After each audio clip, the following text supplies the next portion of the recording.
Are you ready?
Hey everybody, how you doing?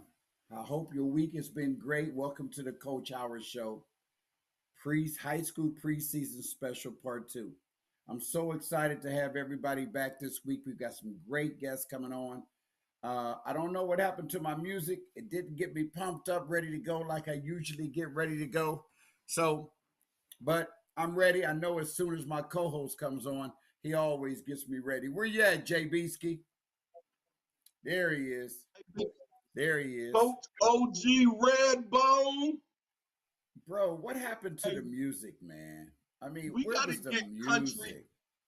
See, this is what We it got is. You got two brothers. We kind of sandwiching Kev. We know country Kev, double CK. We got to get them off the bing, bing, bing, bing, bing, bing. And we got to get them a little track or two. yeah, I'm gonna get him something this week, man, because we can't do this now. We gotta get him together, man. But listen, we got a great show coming up, JB, and we've got on our high school preseason special, we got Coach Martin coming in from Westerville Central. They're going to have a really good team this year. We've got Coach Joyce coming in from Akron, St. Vincent, St. Mary. We've got Coach Kalo coming in from Olentangy Orange. His dad Oh has been wow. the coach at Westerville South for many, many years. I can hear some static from somewhere. I don't know where it's coming from. That's not from you, is it? I mean, no. It's coming from somewhere. It's noise I can hear coming from somewhere. Um, Some feedback somewhere, Coach but it's Sim- good. Coach Simmons from Beechcroft coming in. He's built a great program over there. And then we've got Coach Jason Bates from Pickerington North, who has built something over there since he's been there. All these teams are going to be pretty good this year. So we'll talk about their last year's teams, this year's team, same as last week. and what we expect to see from them. Coach, I know we got to get into this, but bro, first of all, I always tell you, and I'm very honest. I'm appreciative. One, I'm an appreciative guy, but I'm also appreciative of the opportunities, right? Godly opportunities, connections, and bro, it just these past 2 weeks are have been and will be super exciting for me because I'm learning a new facet when it comes to the Central Ohio basketball.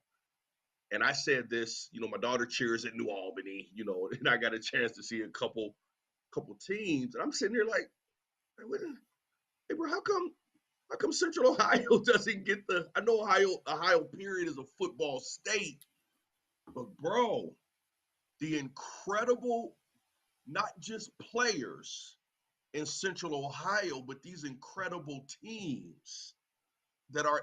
What would you rate Ohio? And I know you've been around. Ohio high school basketball and teams nationally. Not with the best, you know what I'm saying, but as a conglomerate, when you get a conference here and a conference there, where does Ohio rate when it comes to high school basketball? It's really difficult to kind of answer that question because, and that'll be a question that we'll ask a few of the coaches. But when you look at Ohio high school basketball, it is, listen, I don't know, Kevin, if that's you, I don't know who it is, but I can hear stuff going on somewhere else. It's too That's much probably stuff one of the going coach on in the questions. background. So Yeah. if it's a coach, then somebody's got to put their phone on mute or something because I can hear it. So please put your phone on mute so I can't hear it. But it's kind of hard. It's. Did you hear that music? I heard that. Yeah, keep going, So, keep going, big dog. but it's kind of hard to understand to say because Ohio basketball, I believe, is behind, and I believe OSHA Whoa, has something to do with that. whoa. When you look at the shot clock, when you look at other things, the way they do things with OSHA, who I would love to get on the show, and I'm gonna reach out this week to see if I could bring them on so we could talk to them about some things because several coaches have reached out to see if I could bring OSHA on and just find out why they haven't moved in certain directions. So, um, but I would say that talent wise, yeah, we have a lot of talent here in Ohio. There's a lot of basketball talent here. Um, but it's hard to say, Jimmy. What about football? Where do you think we are in football? Top top three. And part of the reason we're not one or two is just, bro, we got some states with some size, bro, right? Cali, Texas, Cali, Texas, and Florida. They're just magnanimous states, right? But if you take, but if you take the talent, the actual talent of the football player, shoot, bro, there's probably Ohio is second to none. I won't be as arrogant to say number one, but if we're not one A or one B, somebody would be lying. Does that make sense? If you if you Mm-hmm. go to the NFL and college, an Ohio guy is going to be one of the top guys in each doggone position, no matter where they play. And it's not just an Ohio State thing. Just another Pickerington North guy, and you know him, Kevin Johnson's son, who left Pickerington North as a defensive lineman, went to TCU, end up coming home. I hate to say drop out, but he ended up coming home, went to a JUCO, lost 100 pounds. He's a top rated tight end at Pitt now. You see what I'm saying? Ohio guys play, and we also don't play the football twice a year the way that these other schools do. But if you're talking about just talent teams, oh, bro, we match up with everybody in the country. You see what I'm saying? If Florida Right. St. Thomas Aquinas comes up here to play our number one guy, they're going to battle. If Cali and Calabasas and San Diego and LA schools come up, Northern Cali schools, they're going to battle. If the best Texas schools come, it's going to be a battle. The best Florida schools come, it's going to be a battle. It's not going to be so overwhelming. Does that make sense? Yeah, but we have a lot of good teams here in Ohio, man. Ohio is known for our football. They say we're a football state, but we have a lot of basketball. Um, Incredible basketball players, not just, and they're going across the country to play. And relevancy is too.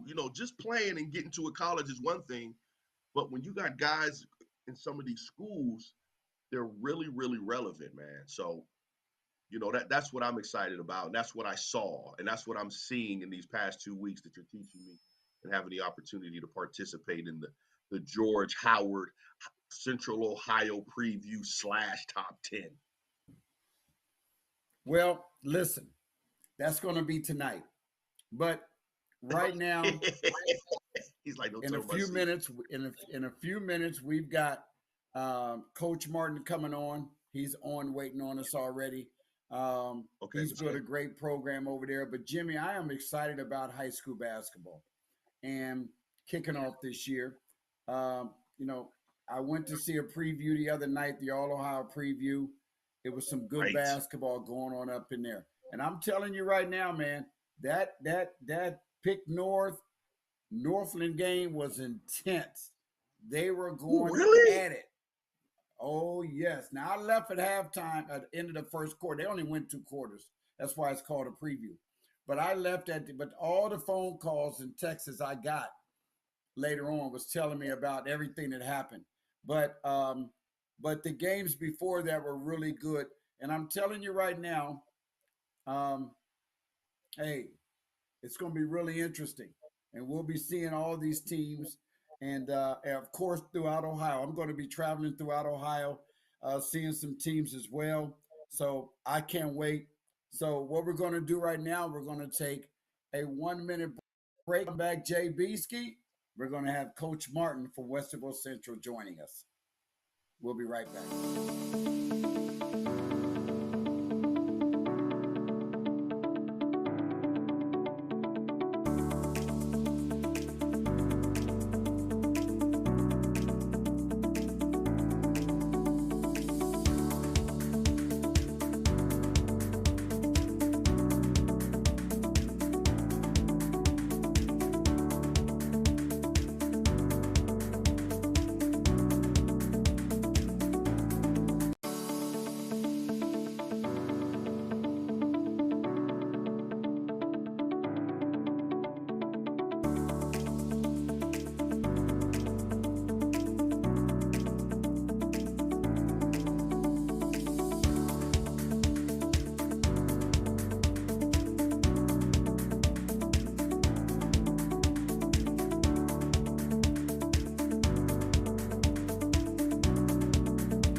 Well, we're back. Coach Howard High School's basketball special part two. I'm excited, Jimmy. Hey, listen, He's this pumped. is believe it or not, man, this is my favorite type of year. And right now, let's bring on Coach Martin from Westerville Central. What's up, Coach? How you doing, Coach Howard? Mr. Bell, how things going? Coach Martin, how you doing, sir? I'm good. Hey, listen, I don't want to tell everybody how long I've been knowing you, but I'm not going to tell everybody I've been knowing you since your playing days in high school. But so I won't tell everybody that. But Coach, where'd you go? Where'd you play, Coach? I played at Westerville North High School. Okay. Spent a year at Ohio You State. stayed in the area. Are you allowed to coach at Central? Hey, it's all the same area. Let's put it that way. You know what I mean? So I've made my home at Central the last 6 years, so we're good. You know. So. But tell him bro, your journey. That was political. That was political as the last 5 presidents, buddy. Tell him your journey, because I followed you all the way through. I remember when you went to the tournament. Tell him where you went when you left Westerville North. Yeah. We were fortunate enough to win a state championship my senior year at Westville North. So it Oh afforded wow. a few opportunities to me. One of them being at Ohio State as a walk on. Uh, Back in 94, 95, it was a transition period for Ohio State. They had a lot of guys leave. Derek Anderson went to Kentucky.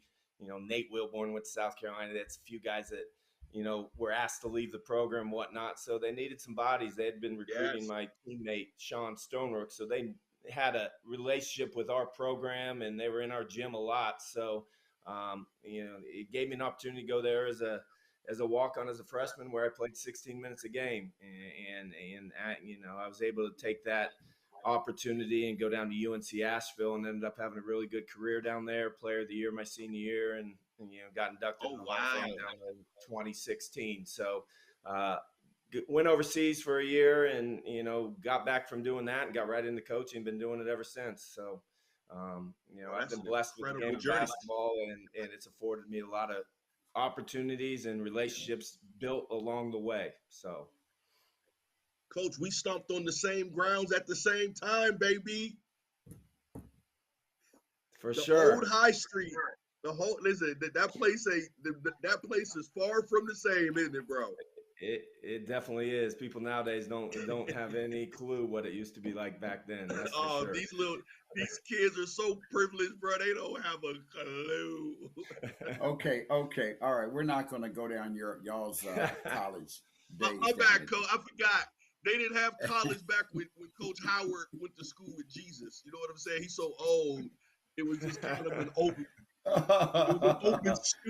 It was an open scroll type of thing. You know what I'm saying? My bad, bro. Go Hey, ahead, Coach. coach, the word is out now that you guys are going to be pretty good this year. Um, your son, is he a senior or junior? He's senior. Your son, He's a point along guard, with six Josh three. Henderson, who some say could be, if not the top, one of the top players in Central Ohio. Talk about your team this year and talk about what everybody can look for in the Westerville Central team that I think will compete for a regional title this year. Yeah, I love my group. I really do. You know how it is, Coach. You get personally invested with these kids from early on in their careers, freshmen, and all the way through until they leave you. And you just hope along the way, they're able to have some success and take some of the things you teach them, not only about basketball, uh, but about life in general, on to their next opportunity. And we got a senior group this year. We have everyone back from last year's group that went 13-9 in the regular season, and we lost two guys. One was a starter for us, Jacob Harris, who went to Bowling Green to play football. So he did a lot of things for us last year that we don't have really anybody that can do this year on our group, but we're more skilled as a group this year. We can put five guys on the floor that can score the basketball all at one time, and Dallas Tucker and my son Devin Martin have started since their sophomore year. You mentioned Josh Henderson, who's grown so much in the last year, and I really think he's going to have a really good year this year, and will have a great end to his high school career next year. He's a Division I basketball player in our program, and he's shown a level of maturity coming into this year that we wanted to see from him in terms of what he wants out of his game and what he wants to eventually become, and he's been really good for us. And Isaiah Brown, who's played since a sophomore at Olentangy Berlin, he came to us after a sophomore year. So, and Maceo Harper, who once he gets kind of out of football mode is another really good basketball player for us. So, we got five really skilled guys that on any given night can have big nights for us. And then we got some complimentary seniors on the bench. We're an old group. We haven't been that way for a few years at Central. 3 years ago is probably the last time I could say we were an old group. We had 8 seniors. We went to a state final and got beat by, at the buzzer, basically. So, yeah, they work hard. They got a really good connectivity between them. They support each other. They push each other. And what we've done in November thus far, I'm really pleased. We had some high level scrimmages that have kind of set the bar where we as a staff can really kind of take a look and say, you know what, we know what we have, we know where we need to go forward from, and I'm excited about this year. Now, when you look at last year and compared to this year's team, what's different about it They're a year in older. makeup? I mean, that seems you know something really simplistic, but it truly is. They all had really good spring and summers out on the AAU circuit and just being in the gym. I know my son did. I know Dallas Tucker did, and I know Josh Henderson did. Isaiah Brown played high level basketball. Maceo Harper played high level basketball in the spring and summer, and they've made it a point to improve their game, and they've done this now. Some of them for this being their third year at this level. We always scheduled tough at Westerville Central, and we've done that again this year. If you look at our first four games, we go Thomas Worthington, Pick North, Westerville North, and Hilliard Bradley. So we jump right into the fire, and I feel really comfortable and confident that we have a group that can compete, in terms of that schedule. So, at the end of the day, it's kids that are seniors with a couple juniors, that I've done this long enough to know that if you got guys that have been through the fire a little bit, and you got older guys, and it's their last opportunity, you find a little bit more within yourself as a group and a team, and what you're made of, and that's kind of the biggest reason I love this group so much going forward, and excited about what they can do this year. Well, Jimmy, you got anything real quick? Or is Jimmy? Hey, Coach, I just want you to Yeah, know coach. something. I'm going to tell you something. Jimmy already knows I'm going to tell you because I Yeah. tell each and every coach this. But I'm going to tell you the reason I asked Jimmy, does he does he have anything? Because I don't like to use this word all the time on social media. But and matter of fact, I'm not going to use that word anymore. I'm just going to say that Jimmy is inexperienced in the basketball circle. So, I'm breaking him in, and he's learning the more of the basketball stuff. I'm even going to have him around me doing some games this year. But Okay. before I let Jimmy, I'm gonna give you another second to try to think about a basketball question. Um, so, Coach, y'all, So sad. y'all, Oh, y'all hey, used to coach, have that. sometimes we gotta let, bro, old people don't know the difference between bullying and just being old. So with Coach Howard, I just gotta let him be old. You know what I'm saying? Old people are the biggest bullies, bro. Hey, Coach, that's why they called us the oddest couple. That's what they called us. But listen, Oh, y'all geez. used to do y'all used to do that Westerville thing at Otterbein, where Central, South, North, and you'd bring another team in. What happened to that? Y'all don't have that no more? It's still around. The format is consistently changing, so to speak. So the last 2 years we had it where, we Westerville Central 2 years ago played Westerville North at Otterbein, and then Westerville South would play, opponent of their choosing. Last year we played Westerville South at Otterbein. North did the same thing of their choosing.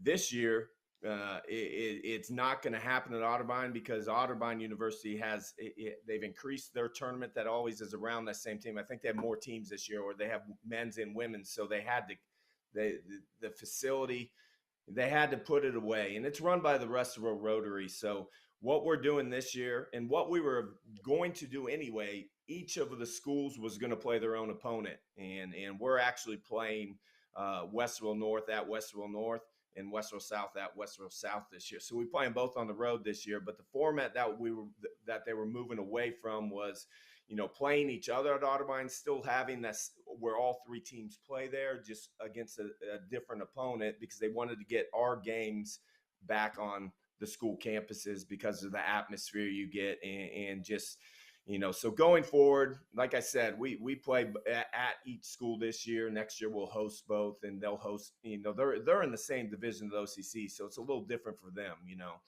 We only play each of them once. They have to play each other twice because of the same division, which I'm all about. When I first took this job 6 years ago, we were all in the same division, and I think that was just that's hard to do when you have to play.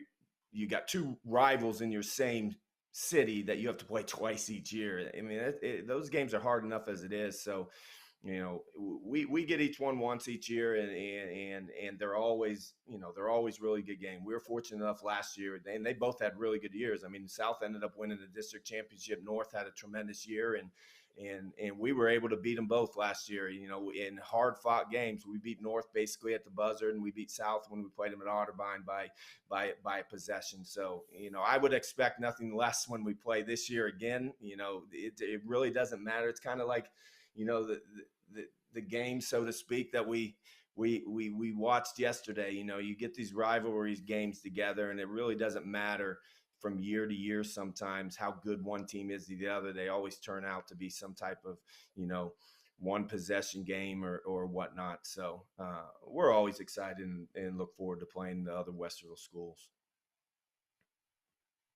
Jimmy, go ahead. I know you've had time to think about it. You are so funny, bro. But this is the deal. Actually, see, Coach, I'm just a well-rounded, athlete. I've read many books as opposed to George deciphering scrolls. It's a little bit different. But I did have an opportunity to watch you guys quite a bit, believe it or not, last year. And I'm going to say this, correct me. You guys were in. How did you manage the fact that you had some potential that had probably come to the program, knowing that they would get to this senior year status? When in last year, I can tell it was almost like a tweener, like, man, how are we going to handle this? Especially with a guy like Jacob, who's a hard worker, but he didn't have that same game the year before. Like you probably counted on him to be a bigger guy, to be strong, but his game was totally different. The way he used his athleticism was totally different. So how did you manage, or what was your thought process on how you guys would take last year in transitioning to the fact that you knew for a fact that you'd be so mature, to say the least, this year? Yeah, no, as a coach of a program like Westwood Central, right? OCC school, a school that's had some success in the last handful of years. You have to have a good pulse on your program, the players in it. Did I think Jacob Harris was going to have the type of year he had in terms of what he was able to do on the court for us last year? You know what? We talked about in the summer as a staff, said he's an X factor for us. Did we think he'd have, almost 50 dunks in a year and set a school record for block shots? Like, he did so many good things, and we had some young guys. How do you fit those in with some guys that might have a little bit more experience? And you make decisions within your program that you think give you the best opportunity to not only develop kids but win that year too. So we had a good year last year. Our schedule was tough. We lost some really close games that, could have gone either way. I'd say, like, you look at about 4 games that probably could have gone the other direction. We lost to Hilliard Bradley by, we had 2 shots at the buzzer that could have beat them at home. We were competitive about in 2 or 3 other games that, you look back on and say, maybe we could have got that. And then we lost a home tournament game that, if you're hosting in that first or second round, you're not supposed to lose. And we did. And Hilliard Davidson, but here's the thing. Hilliard Davidson came into our place last year and they had seniors, right? And in my opinion, we were a year away with our junior group and, a couple sophomores. And then obviously Jacob Harris as our senior. But that's why you kind of move into this year. Guys have had opportunities all off season to play high level basketball.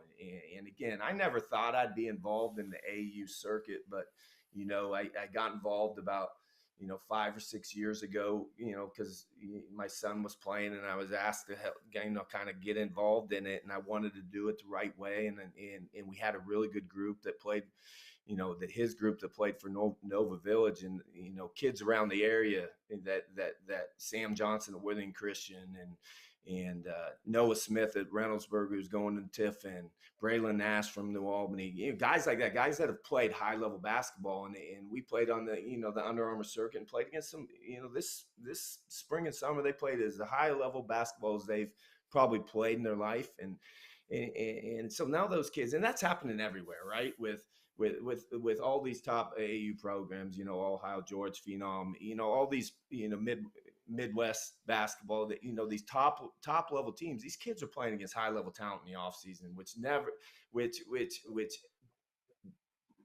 gets better and better every year. It's been going on for a while, but I think the talent level that's out there right now is probably as good as it's been in a few years. And so these kids do that, and then they come back to their high school programs. And if you have a quality high school program, you have multiple kids that have done that, and which is what we have, and so now it's about them getting on the same page. And I think that's the hardest thing as a coach right now. Yeah, I know how to coach. I've done it for a long time. I know how to put winning product on the court. You're managing these kids now with the social media and the day and age we're in, and trying to get everybody connected with the same goal. And when you can really do that, the talent will speak for itself. But if they do it together, you have a chance to really win big. And our group's headed that direction. They really are. They like each other. I think they support each other and enjoy playing for each other, and that's half the battle nowadays, is trying to draw all these kids together. Everyone's got opportunities ahead of them, but can you still really develop that one true team atmosphere out of your group? And when you do that, you have success. We did that 3 years ago. We had really talented kids, and we had a couple bumps in the road mid-season, and we were able to figure it out. And guess what? We won a district championship, regional championship, and placed Centerville down to the wire in a state championship game. So again, older groups, you got to kind of watch out for them, because there may be some other groups that might be a little bit more talented, but haven't gone through some of the battles that seniors have gone through, and especially when they're talented kids and really, really good basketball players. Right.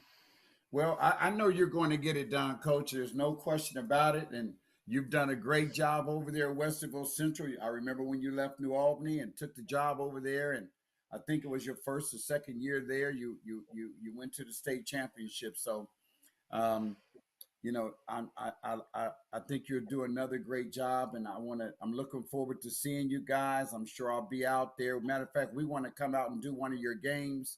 I'll contact you about that. We'll get in touch with your AD for sure. But we want to thank you very, very much for coming on the show. We appreciate you coming on the show, and I'm going to have you back mid-season on the mid-season show. So okay. Good luck starting. You guys start Friday or Saturday night, Coach? We play Saturday. And then we're off and running. It's game week already, so we're excited about it. And Coach, appreciate what you do for high school basketball. I mean, you've been doing it a long time, and you always have such encouraging words, and I appreciate that. And Mr. Bell, keep learning the game. I know you're a fan of it. It's a beautiful game. It's a beautiful game, especially in Central Ohio. There's high talented kids, man, all across the city and the state. And I think Ohio does it the right way. So. Oh, he's gonna learn. He's gonna learn. I see old people. So you about to bully me again? But Coach, real quick, ask Coach this question before we came on. Nationally, where do you rate the skill, the teams, the prolific level of basketball, Ohio and Ohio to the nation? The same to talk about it in football, right? Where would you say basketball fits?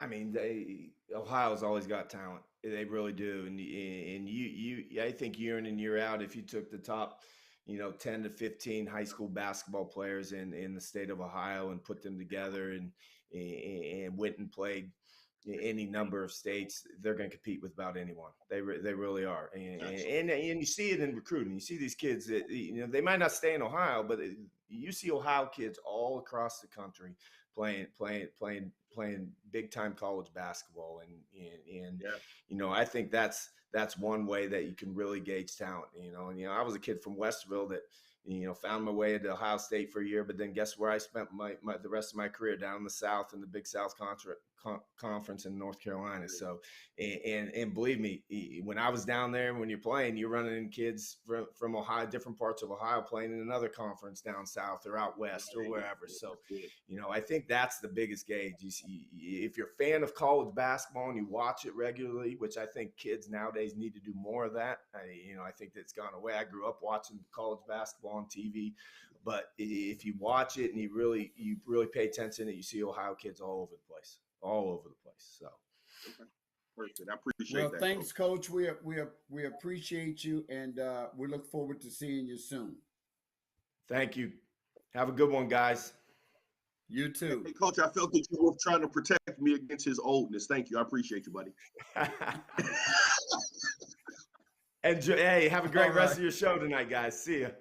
All right, thank you. That was Coach Martin from Westerville Central. You crazy, man. Listen. Hey, listen. Hey, man, he has a resume. Oh, yeah. He's been around for a while. But we're not even going to go into that. This next guy has a resume, too. His dad is a Hall of Fame coach. Bring on Coach Cam Joyce from St. Ignatius. Coach, how you doing, man?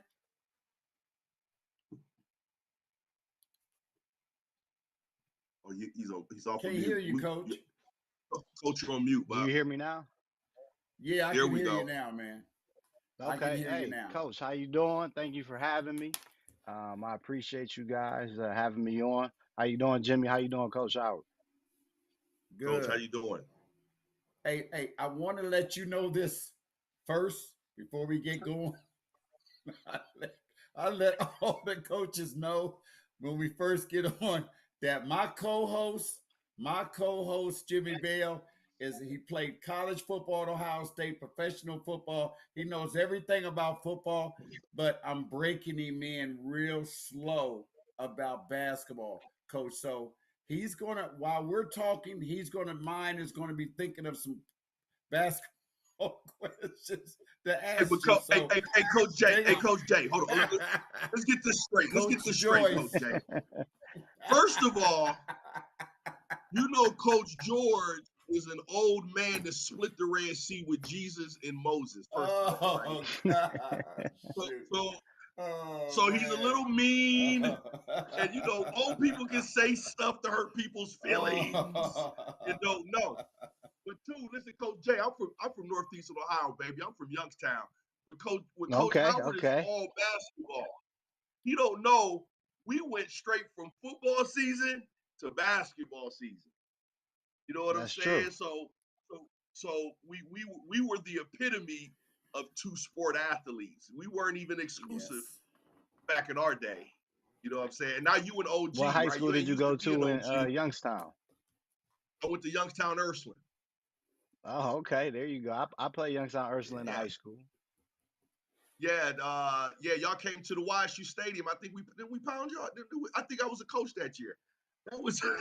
That's the year I got back from the league. I think Ursuline went to state that year. We got up in y'all that year, if I'm not mistaken, right? Do you know y'all had some really good football teams, so probably. I'm not sure. Play a little ball, but y'all play ball too. I could say V played ball too. Mm-hmm. Hey, Coach, they had some good teams, but Ursuline was really good back then. Yeah, they were good. Hey, Coach, Jimmy is about 6'6", 6'7". Right now he's about, I don't know. I'm gonna leave that alone. But he's a big guy. he's a big guy. He's a big center, and he took up a lot of space in that middle. He was a defensive end. Were you an end or tackle, Jimmy? I came in as an end and ended up as a tackle nose guard. I was so hey, Cam, Cam, don't pay no attention to us, man. They call us the oddest couple. So, you know, we this is how we act. But listen, hey, listen, you come from a basketball family and you've done such a great job. Your brother is now went from Cleveland State. He's now over there with his former coach over at Duquesne. Your dad is a Hall of Fame coach. He's over at Saint Akron Saint Vincent Saint Mary. Drew Joyce, the legend, the goat here in Ohio. You've come from a basketball family, and you've even yourself went down to Saint Ignatius, built that program. And I'll be honest, when you first went down there, I thought it might be a little tough for you to go down there at first, but you went down there, man, and you've built a very big time program. How have you done it? How have you done it, Coach? What's been your secret? Well, I would say, um, thank you for the compliment. Obviously, getting a chance to learn from my father and my brother has been tremendous along my journey. And I worked obviously in college for 6 years, so I got a chance to learn under a lot of college coaches. But I would say the biggest thing is I just needed to change kids' beliefs. Where St. Ignatius has always had talent to compete at a high level, and they've had some really good teams, and unfortunately they just came up short a couple years depending on how things shaked out. Obviously it's very tough up here in Northeast Ohio on the Division 1 level to get to a district championship, to get to a regional championship.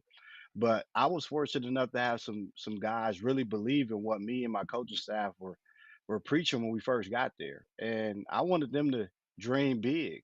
That was one of my main things. I wanted them to just take around. I wanted to take them around the state, put them in showcase events like Jerry Watson's event, put them in showcase events like Flying to the Hoop, because these guys had never been there.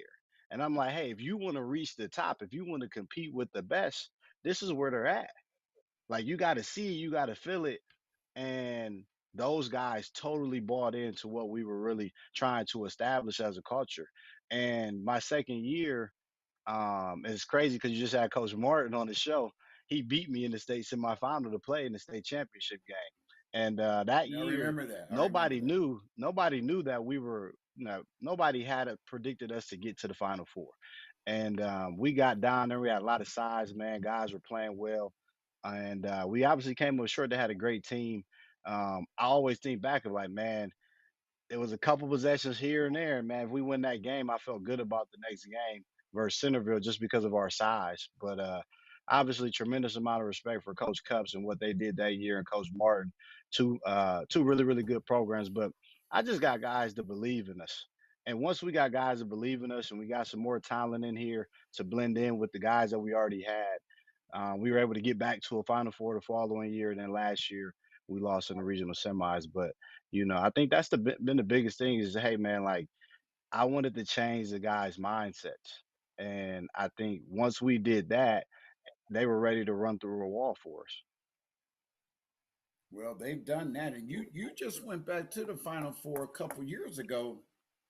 Um, you were down there when Pick Central was down there a couple years ago when they won the state, weren't you? Yeah, yeah, we So lost to Centerville, so we lost to yeah, Westerville Central my second year.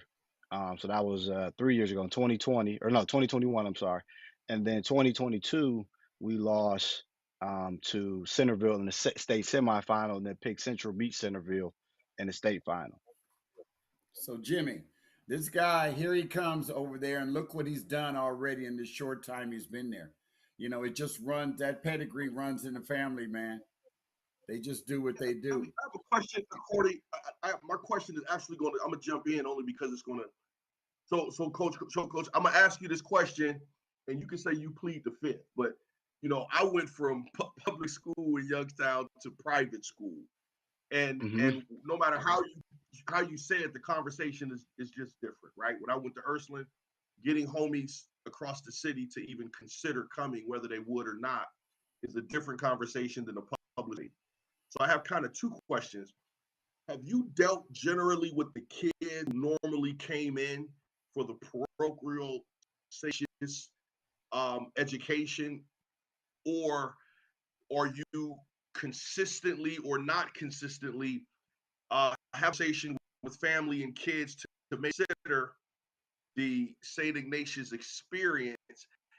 Do if you do, what is that conversation? Because even coming from Cleveland, football's a little different. You ain't got to come to St. Ignatius. You can stay at John Hay, right?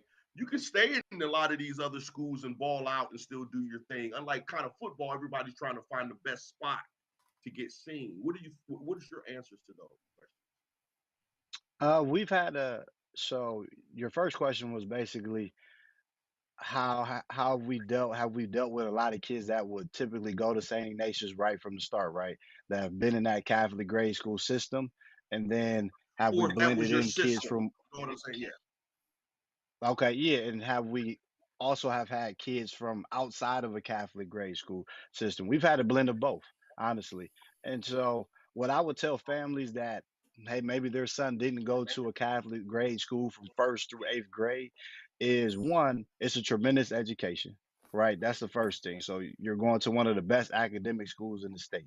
So forget basketball at that point. Graduating from St. Ignatius, the alumni that have been at that school, that's going to help you further down in life. You may meet somebody, one of your peers in high school, that can help you get a job. Like, so there's a big difference with going to that school versus some other schools, maybe in the city of Cleveland, whether they're public or private. And then obviously athletics, we talk about, hey, you're going to get better and developed here. It may not happen right away. Like you may be able to go to another school and play varsity right away, but are you going to get better each and every day? Are you going to get challenged? Are you going to get coached? And then, like you said, are you going to get seen? Hey man, I was blessed to work in college for 6 years as a coach. I played obviously college basketball at the D1 level, Division II level. I know a lot of college coaches, so I got coaches coming to the gym left and right. And depending on whoever you are, you're gonna get seen. And you may be at another school doing great, but nobody may walk through those doors. And in this day and age of transfers, it's about getting seen. How many opportunities can you get seen? And so that's what I tell families that maybe not coming from a Catholic grade school educational background of like, hey, you can get the best of both worlds here. And it may look a little bit different. It is a different experience from an everyday. Like you gotta like going to school here. Because if you don't like going to school, the athletics isn't gonna work. Right. You know, That's good. Thanks, Coach. that was good. That's a great recruiting pitch. Listen, so so so You see old people. that was great. That was great. That was great. See, I told you, man. I told you he been around this game for a long time, man. But listen, you did a good job Oh, on that. But listen, talk about your team this year. I know some of the guys you got down there. You lost a special guard that's doing well up in Lalamere. Um, but you've got another guy there that I hear is doing pretty well. Talk about what people, and I'll be down in Cleveland. I'll be broadcasting all the play-by-play stuff that you're in as well. But I'll be down watching you guys. But talk about your team and what people can expect to see out of a St. Ignatius team this year. Man, I really love this group. We're an older group. These guys, we have 10 seniors on our team this year. And obviously we've got about 5 juniors. So we're an older group this year. Some of these guys have been playing varsity since they were sophomores. You talk about obviously we lost a great player in Ace Buckner who just signed with Clemson. So happy for Ace and his family. But I love the oh wow. guys that we have here and on our roster. You talk about Quinn Wyke, who got 6, 7 offers this past summer, who still hasn't scored a varsity bucket yet. He was hurt last year, obviously as a sophomore. He had been practicing with us, but a lot of people are going to get a special treat when they just watch him play. Like he just plays with so much passion, plays so hard. Like he does. He's an old school guy, man. Like he's confident. He gets after it on both ends of the floor, and he can score, man. He can fill it up really fast. And then we got obviously Damon Fryery, who mostly everybody knows in the state. He's 6'10", he's long, he's lanky, he's got Oh power Lord. five offers. He can really shoot it. He's skilled.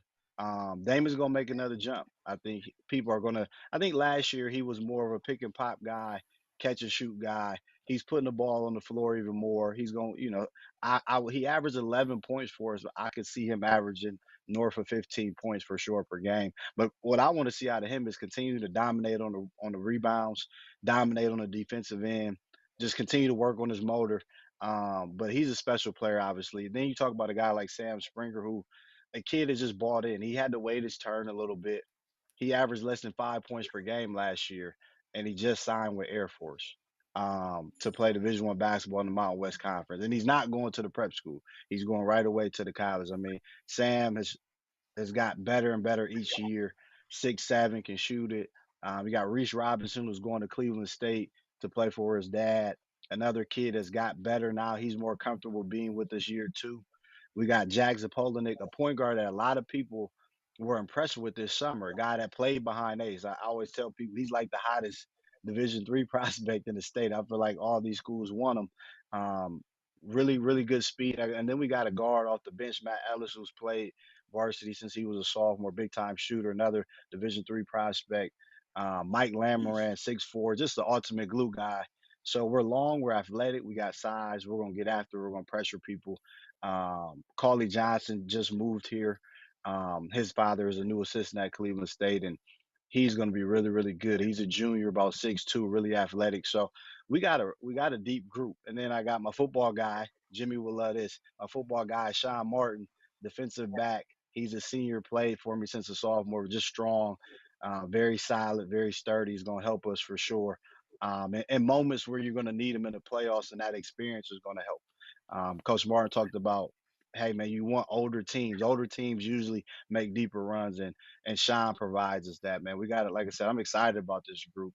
I know people are like, man, you lost these guys, and hey, people are going to make their own decisions. I'm not concerned about that. I'm concerned with the guys we have, and we got a special group, and we're looking forward to this Saturday as we start. Hey, Coach, we're kind of Coach, I jump running. in? Look, two things. One is a statement, one is a question. One, it seems like you're privileged to have your pieces. A lot of teams, and I've been noticing this, and Coach Howard has taught me, you have a lot of athletes and coaches have to get guys to play their role. It seems like you have got, the way you're talking about it, you have guys that are in their roles. Two, but can you tell Coach Howard how you anticipate the football guys coming in and what they mean to the passion of your team? Can you teach this old guy what that means, please? Well, I would just say, man, football guys bring a different toughness, obviously. And you need that. You need people to get a little to muck it up a little bit, right? And so that Yeah, toughness we'll love to have from Sean and a couple other guys that play football. Max Wyke, another kid that started on the football team. So no, you need that in practice every day. You need, and you're gonna need it in some games. And then as far as guys playing their roles, man, I always tell guys, man, listen, man, we got a great team. It could be a different guy every night leading us in scoring. It's about buying in and sacrificing and sacrificing for the greater good of like, hey, do you want to be remembered for winning the championship, or do you want to be remembered for averaging 20 points per game? Which one matters to That's you? right. And if you're gonna play this, if you playing the stat sheet, every team got a leading scorer and a leading rebounder. The great coach Sat Sellinger told me that. That's my guy, Sat. So nah, man, like yeah. these guys have bought in, and we've had some really, really good scrimmages so far. So we're excited, man, and we got a target on our back. So I think a lot of people seen Ace leave, and then they seen us have a good summer, and we beat a lot of really good teams. And I tell guys, no state championships are won in June. So yeah, we had a great June, but Right. now we got to win one in March. So let's not get caught up in that. Let's not get caught up in the rankings, whether we're top 10 Division I, or Ball is Life ranked us nationally, or Max Preps. Like that's special. We appreciate it, but like, hey, we're gonna work every day to get better and focus to make a deep run in March to get back to Dayton. Coach, I'm looking forward to thank it. you I'm sitting very here looking much. at your roster. Y'all got a little college over here. Well, you got a little Yeah. college over there. I'm looking at the roster. I'm like, God dang, I'm 6'4" We in high we're school. hey, I'm the center. Like, jeez. we're probably, my guesses would be, if not one of the biggest teams in the state. We start 6 foot, 6'1", 6'10", 6'7", 6'7". Bro, that's crazy, bro. That's high Yeah. school basketball. And the 6'10" kid is on. So hey, but I tell these guys, man, like, you still got to go get it done, man. You still got to go out there and get it done, That's man. true. Paper champs is paper champs. So, like, man, we get Yep. That's after right. these None of guys that. every day. Yeah, yeah. None of that means nothing, and you know that. I mean, none of that means nothing. You ain't did nothing yet. You ain't even played a game yet, so we can't look at that stuff. We got to get out on Mm-mm. the floor and we got to play Peace. basketball. Coach, thank you very much for coming on the show. I appreciate you. Who you guys open up with? That's my last question. We open up with Medina at home. We got 3 games at home to start the season. Play Medina, then Louisville, and then Villa Angela St. Joe's, and then we play Richmond Heights on a neutral site at a showcase, December I'll 16th, and be then there. December 17th, we're at Capitol playing Reynoldsburg in Columbus. So that'll be a Yeah, crazy back yeah. to back, man. We're really excited, man. The schedule is no easy games, man. We're not in the conference, No, so so hey, I'm Peace. we're gonna get so I'm tested. coming. I'll be down there on the 16th to call those games. Then I'm leaving that morning, coming back here so I can be here to watch you guys down here. So I'll see you both days that weekend, Coach. And Man, I appreciate you uh, having me on, man. I got a lot of respect for you, coach. A lot of respect for the city of Columbus, man. A lot of good schools down there, a lot of great players. So, hey, man, we're excited about the season, man, and we wish everybody well this year.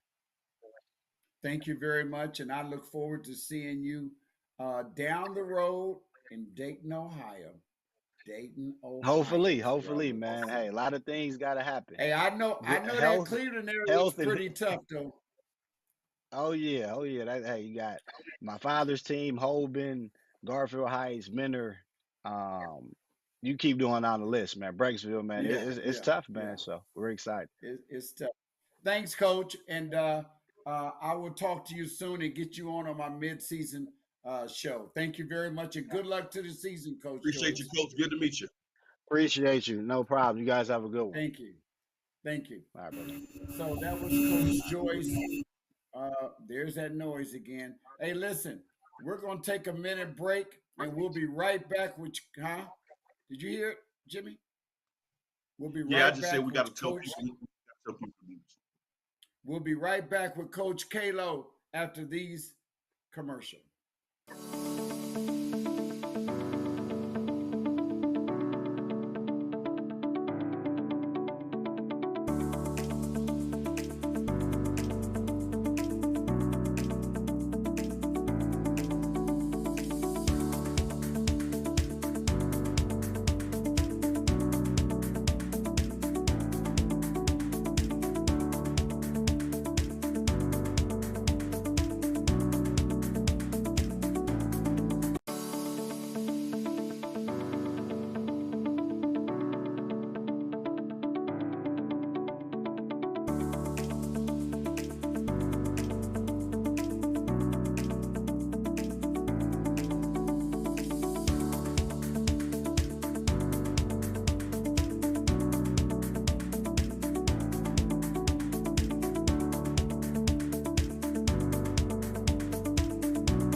All right. Hey, listen, before we click into Coach Kalo, I want to give a shout out to um, Trotwood Madison basketball down there. My guy Dre is supporting us, and he's a part of the Phenom family. And I just want to give a shout out to uh, to that basketball program down there and Coach Pullen, who came out of retirement, and they over there building something special.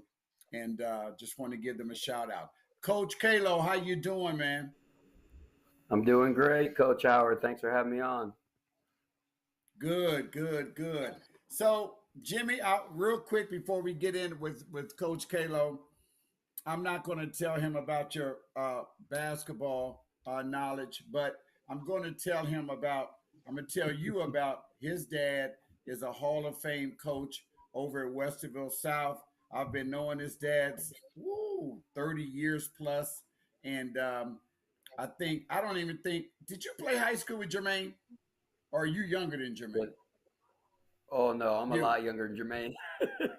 So I remember I when was he was a 2003. little Jermaine's kid. early 90s. Yeah, I remember when he was a little kid. But his dad is a great guy, and he's the head coach over at Westerville South, and he's built a great program over there. So another coach from good genes over here, Jimmy. Hey, no Incredible. disrespect to Maine though, he still got it.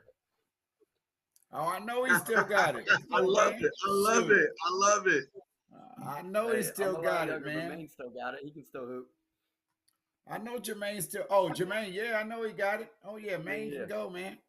Hey, listen, the word on the street is that you guys, and I haven't seen you, but I will say that I have put you in my top 10.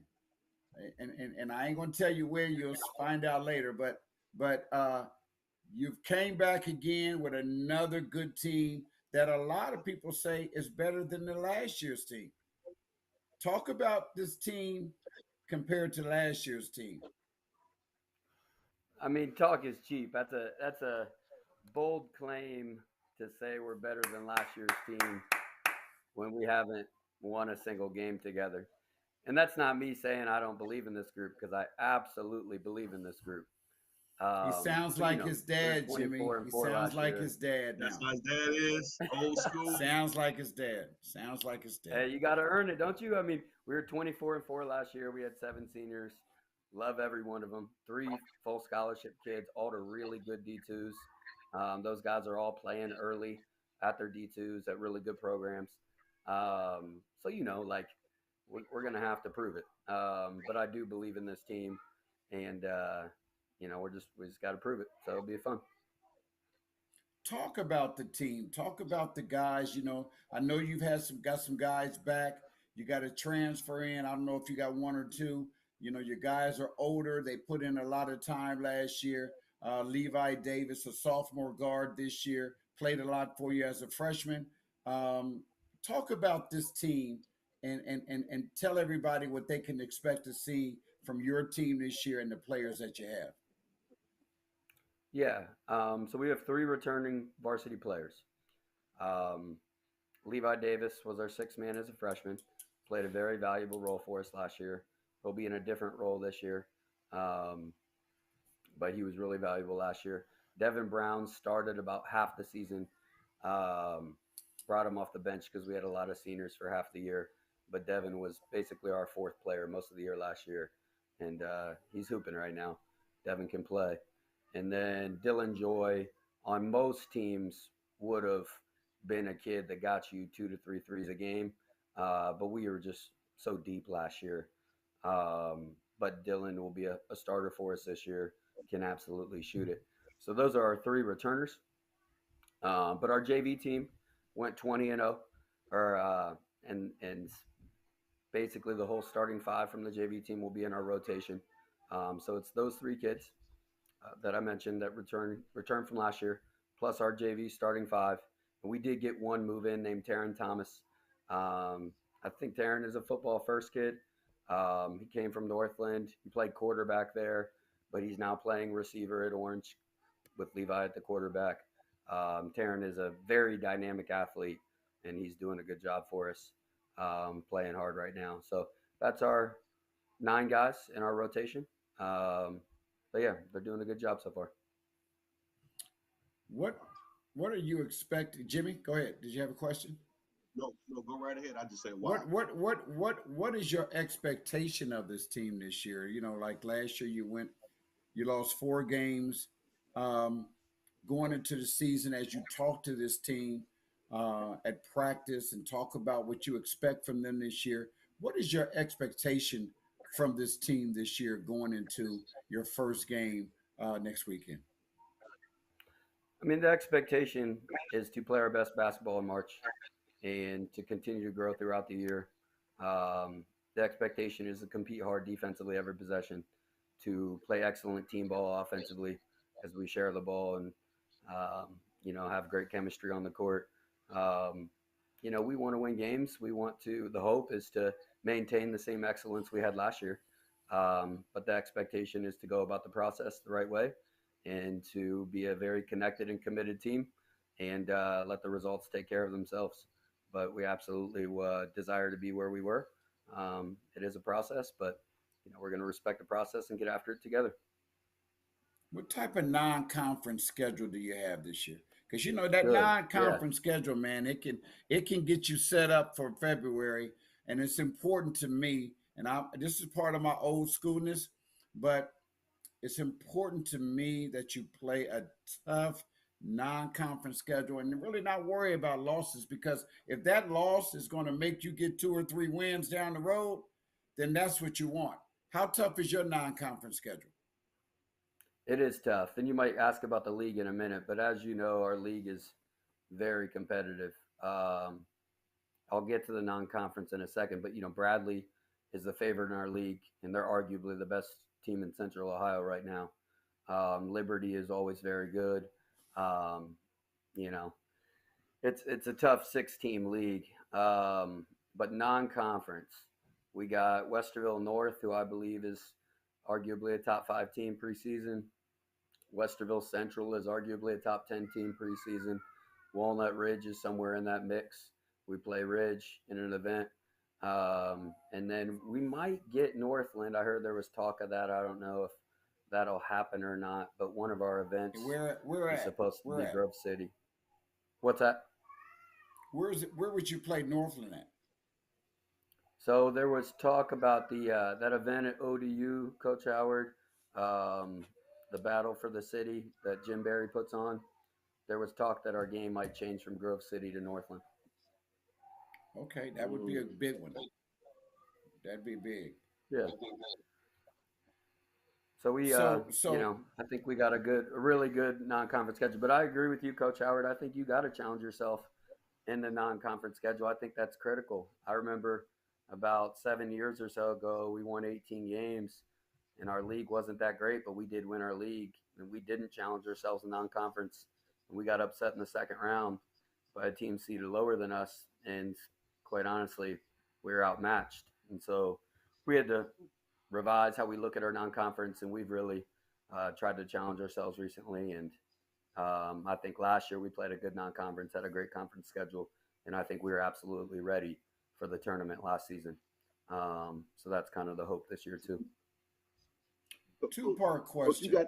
You got that football energy going on over there. He's like, man, we ready this year, bro. It's not going to happen again. I love it. 2-part question. You've been there 8 years now? No, it's year 12. Oh my gosh, man. I remember when you first got the job. Wow, year 12. We're all time getting flies, old. doesn't it? Yes, well, it does. You guys are. I'm not. Don't listen to Jimmy. Jimmy says I am, but I'm not. You say you totally. You say you. Yeah, you're the epitome of being mummified, George, because you know the pharaohs. You probably have a place in one of the tombs in Egypt right now. But I'm not going to say that. But what have you learned over those 12 years? And then how much do you still call on Dad for advice and pick his brain? Great question.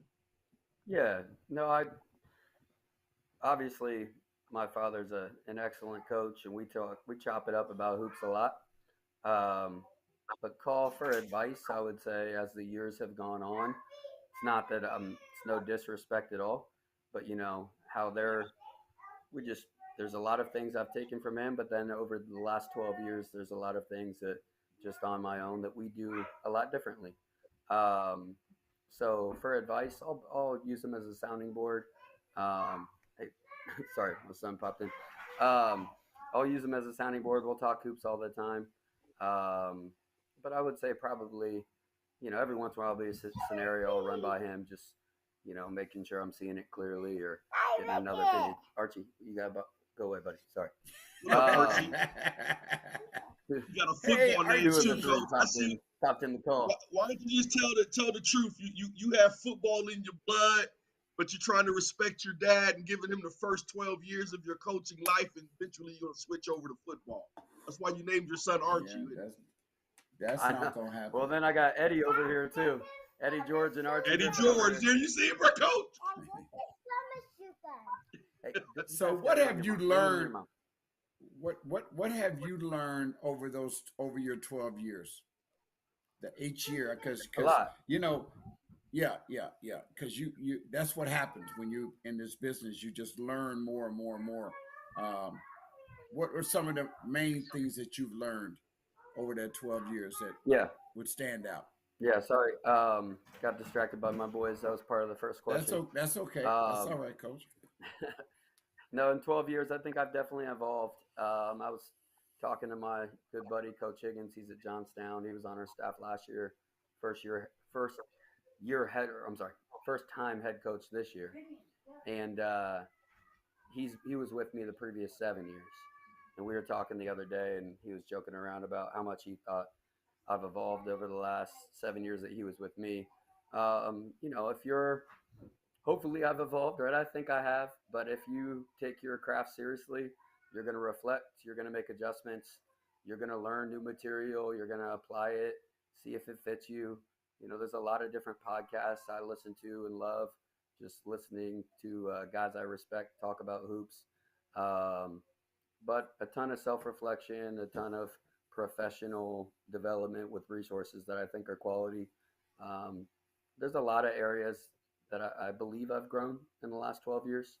I think I've grown a lot offensively, and just kind of personality management as well, and communication to players. Those are a few areas I think I've grown. Wow. Incredible. Coach, quick question. And being more comfortable with parents, that's definitely an area that was insecure for me no early. question. Oh, Lord. No question. No question. Jimmy, you have no idea who you are. No question. You got to do that. And sometimes you just, you got to set the laws down. And, I talk to coaches, and a lot of coaches have this 24-hour rule. And in that 24-hour rule, that means that they will, after any game, will they talk to you for 24 hours. And if you have a question, if you have a question, you can give them a call. But the one thing that I would not talk about when I was coaching was playing time. I don't want to talk about playing time. That's just something I wouldn't talk about. What do you think about that? No, I agree. I mean, so you got to understand, yes, we have a 24-hour rule as well. And this year I was a little more firm with my communication on that. I said, we're not going to hold playing time meetings this year. And I even went as far as to say to the parents, I can't make this a rule, but I can make this a strong recommendation, because I can't control what you say to your son behind closed doors. That's your son. You're going to communicate to him how as you see fit, right? However, I can strongly recommend that you don't talk about other players in front of your son. You don't talk about coaching decisions in front of your son, because the reality is this: we are trying to maximize your child and get the absolute most out of them. If your child doesn't trust us, why would they listen to us? And that's going to limit their growth. So, I was trying to be just setting healthy expectations, and trying to make sports a little healthier for the kids, because it just can be really heavy for kids sometimes, like they're hearing one thing from the coach, another from their parent. Everyone's not going to score 20 points a game, but everybody can win, and everybody can treat each other well, and everybody can enjoy their experience. So they're tough things to navigate, but as I get older, it's just a little more convicted about those things. That's awesome. That's a good answer. The awesome thing about that is that you've taken a commitment to, like, for instance, one of my sayings is, I don't assume anything, because assumptions make fools of us all. So I run my mouth a lot. One, because I want to be understood, but more importantly, I want to understand you, and I want you to know I understand you. I may not agree with you, but I totally understand you. And sometimes people have to be taught. So you're willing to teach the community. You're willing to teach the parents because it's absent-minded of us to think that they understand and know these things. But two, check this out, Coach. You're the only coach. I've been doing this for 2 weeks with Coach Howard. He's been inundating me and teaching me about the high school basketball game, especially in Central Ohio and Ohio. But you're the first coach and the only coach that has talked about their JV team. Which in my brain, when I hear that and I hear the rest of you talking, and I know it's probably come from your dad too, because I love legacies. Some coaches I imagine hope their kids develop, right? You play freshman, you play JV, we hoped he developed. Well, it's another thing to take responsibility for the kids' development and put them in a position to develop personally. And I just seem to believe that you're that type of coach. Can you talk about the foundation of the journey that you put your kids in to help maximize their opportunities in your program? Yeah, absolutely. This year was a little different in our preseason training because we've, in the recent past, had a lot of kids that specialize in basketball. And this varsity team has a lot of multi-sport athletes. So in the fall, we only had a few varsity kids we could train, and the rest of them were our JV team or, a couple freshmen. But I take the fall very seriously. It's a great time to, a great opportunity to spend extra time with the kids. And so fortunately this year is a little different. We got to spend a ton of time with the kids that will be with the next few years. Our JV and a couple freshmen we've moved up to that we think can have good careers in the future. Just laying, like you said, Jimmy, laying a foundation for the things that we value and the things that we think will make them good basketball players. Training 2 days a week at 5:30 in the morning, laying a foundation for their future, just helping them be responsible, helping them have good habits, helping them do tough things, and then obviously instilling the basketball qualities that we want in them. But that was a lot of our younger kids that we won't see at the varsity level this year. So it was a double-edged sword, right? Like it would have been nice to train our varsity kids that we're going to be with this winter, but it was nice to develop the kids that, we'll see in the next coming years. Coach, thank you very much for coming on the show.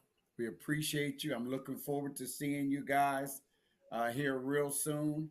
And, hey, I'm a big fan. So I like what you're doing over there and what you've built. And I'm going to be excited to get out early and see you guys. Who do you open up with this weekend? New Albany. Coach Casey switching over from Upper Arlington.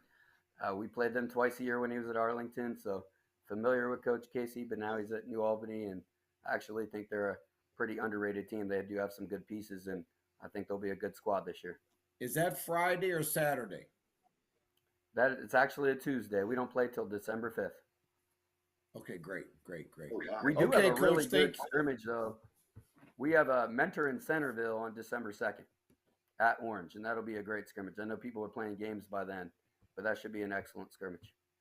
Oh, that's going to be a great scrimmage. Is that early in the morning? Is that in the morning?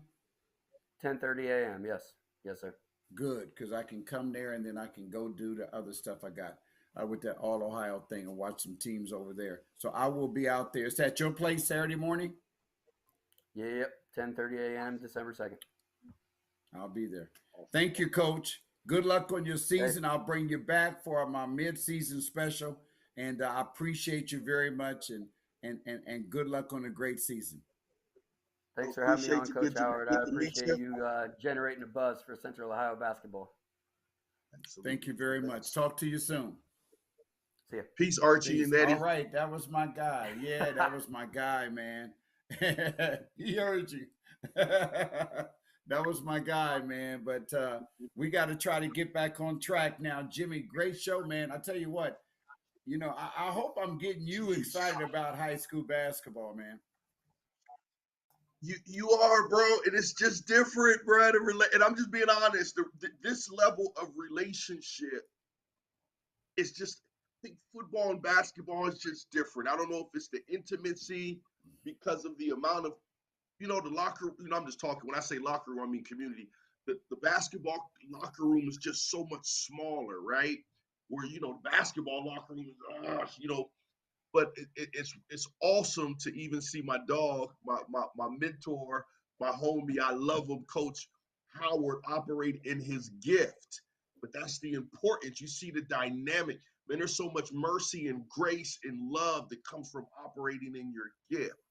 Everybody ain't gonna recognize it, but the people that do. And for the past 2 weeks, I've seen people even get excited about having the opportunity to share and be recognized with you. And I'm privileged in that space, so I'm pumped, bro. Like I think I can play a little. No, I can't. Well then, let's bring on Coach Simmons from Beechcroft. Coach, how you doing, man? The Croft. There he is. Hey, good morning. North Good side. afternoon. How you doing? What's going on, Coach? Hey, hold on, Coach. Hold on. We got it. Listen, bro. Coach, you and I just met. I love you and respect you already. I'm old school, so I'm a bureaucracy guy. But bro, I know what y'all colors look like. But right now, you look a little maize and gold. And you should have knew better. Ain't no maize on there. Ain't no maize on there. I know it ain't, but that's what it looked like. I'm being triggered. You know how you got beat up by a bully in high school, and maybe you learn how to fight, and somebody stepped to you, you knock them out too quick. You're like, oh my bad, I was triggered. You triggered me, bro. Coach, I understand. that. You got to remember that he's a former Buckeye, former NFL player, but after yesterday, he sees something like what you got on, and it does look like it could be maize and blue, but I know the difference because I know your colors. So, but he don't know. The colors too. So that's why. I'm teasing him. But how you doing, Coach? Man, how was your holiday? Everything was great. My middle son came home for Thanksgiving, so I got to see him. So it was great. That's good. Coach, talk about Beechcroft has always kind of been right there. Last year you were right. The year before last year, you're always right there. You and Northland kind of go at it in that City League North. Talk about your players, what you've got this year. You've built something great over there. There's rumors now. There's rumors out there. There's rumors. Uh-oh. You know what I'm saying, but I ain't gonna say. I ain't gonna say what it is, but you know what I'm talking about. But there's rumors out there. It ain't nothing bad. He know what I'm talking about, don't you, Coach? Yes, sir. Yes, sir. So, but anyway, I hope not. Let me just say, I hope that's not the case. But anyway, you've built something great over at Beechcroft. Talk about your team this year, and what are your expectations for your team? Well, your team, they got their year belt experience, where last year, every single player on our team last year was their first time playing varsity. And I had a big senior class in 2022, with my son JJ and his friends. They all graduated. So I had 92 points leaving me. So I had to find a way to get those 92 points back, because we are a high scoring team and everything. But the team this year, got a lot of experience coming back. Got Roshan Burns, who averaged 21 points last year for me. Then I got Dominique Wise, who averaged 15 points for me last year. Then I got a junior Khalil Samuel, my point guard, who averaged 13 points. Then we got some move-ins into our area, Santonio Dirch, and we had Cameron Coolin, who came in from Pick North. That's going to be the big size for us down in the paint and everything. Then I got Aurelia Scott, my quarterback, who got hurt last year at the playoff game. And so he didn't get to play his basketball season. So he's very excited. That was my shooter last year. So we got him returning back with the 3-point shots. Then I got the twins, Keenan and Cone West. They juniors. They about 6'3". So, they play above the rim, very active. So, we got 7 returners back with the 2 move-ins. So, I'm very excited for this season. And I don't know if you know, last year I missed half of the season because I got into a bad car accident. So I remember. I remember that. Mm. Yeah, so I didn't get to coach half of the season last year, but when it came to the playoff time, I was back and my presence was felt. So we us making it all the way to I love it, to the coach. district semis, us making it to the district semis, going against a great, phenomenal team, Reedy, and I felt like hey, that was a good move on us moving them towards the next season. So I'm very excited for this season. You have some size over there, it sounds like. Well, it ain't like St. Ignatius. I heard what he got. We don't got nothing like that. Hey, But hey, coach, I was like, man, can I see them that paperwork? But but here's the deal, coach. The deal is with me, I'm old school, right? So I tell people all the time, you don't have to have 6'9s and 6'8s, because you can have soft 6'9, 6'8s. But if you got yes, some sir. dogs, 6'4, 6'5s, then shoot, you already know. I mean, from the team you had a couple years ago. If you got some Oh yeah. dogs Oh in yeah. there that's going to rebound that basketball, that's going to go after it, that's going to go get it and protect that rim, and ain't going to let you just come down the lane on them, Yeah. there it is right there. You ain't got to have, as long as you got some dogs. You know what I mean? And that's what I got because like 9 of our varsity players are football players and track runners. So I got 3 sport athletes that can play in the fire, Sheesh. and Oh, you shouldn't have never Incredible. said so you got some we've been doing football players. good so far. Hey, but check it out though, Coach Howard.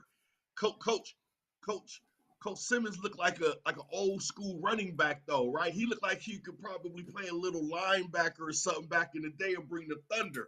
So I know he understands the value of that multi-sport athlete, bro. Well, here's what Coach Simmons brings out of his guys, man. Coach Simmons he reminds me a lot of how I was in coaching. He's a tough coach and he's tough on his guys, but they'll run through a brick wall for him because they know that he loves them and cares about them. But he's tough on them. He's a tough coach. And I think that, with what he's saying he's got, I'm looking for big things from Beechcroft this year because of course, I've got to come to the Northland Beechcroft games. Those are going to be big games. And, I don't know if anybody's given Beechcroft much of a chance. And you're already here to chatter. So I ain't got to Yes, tell sir. you. But you wouldn't probably want it no other way.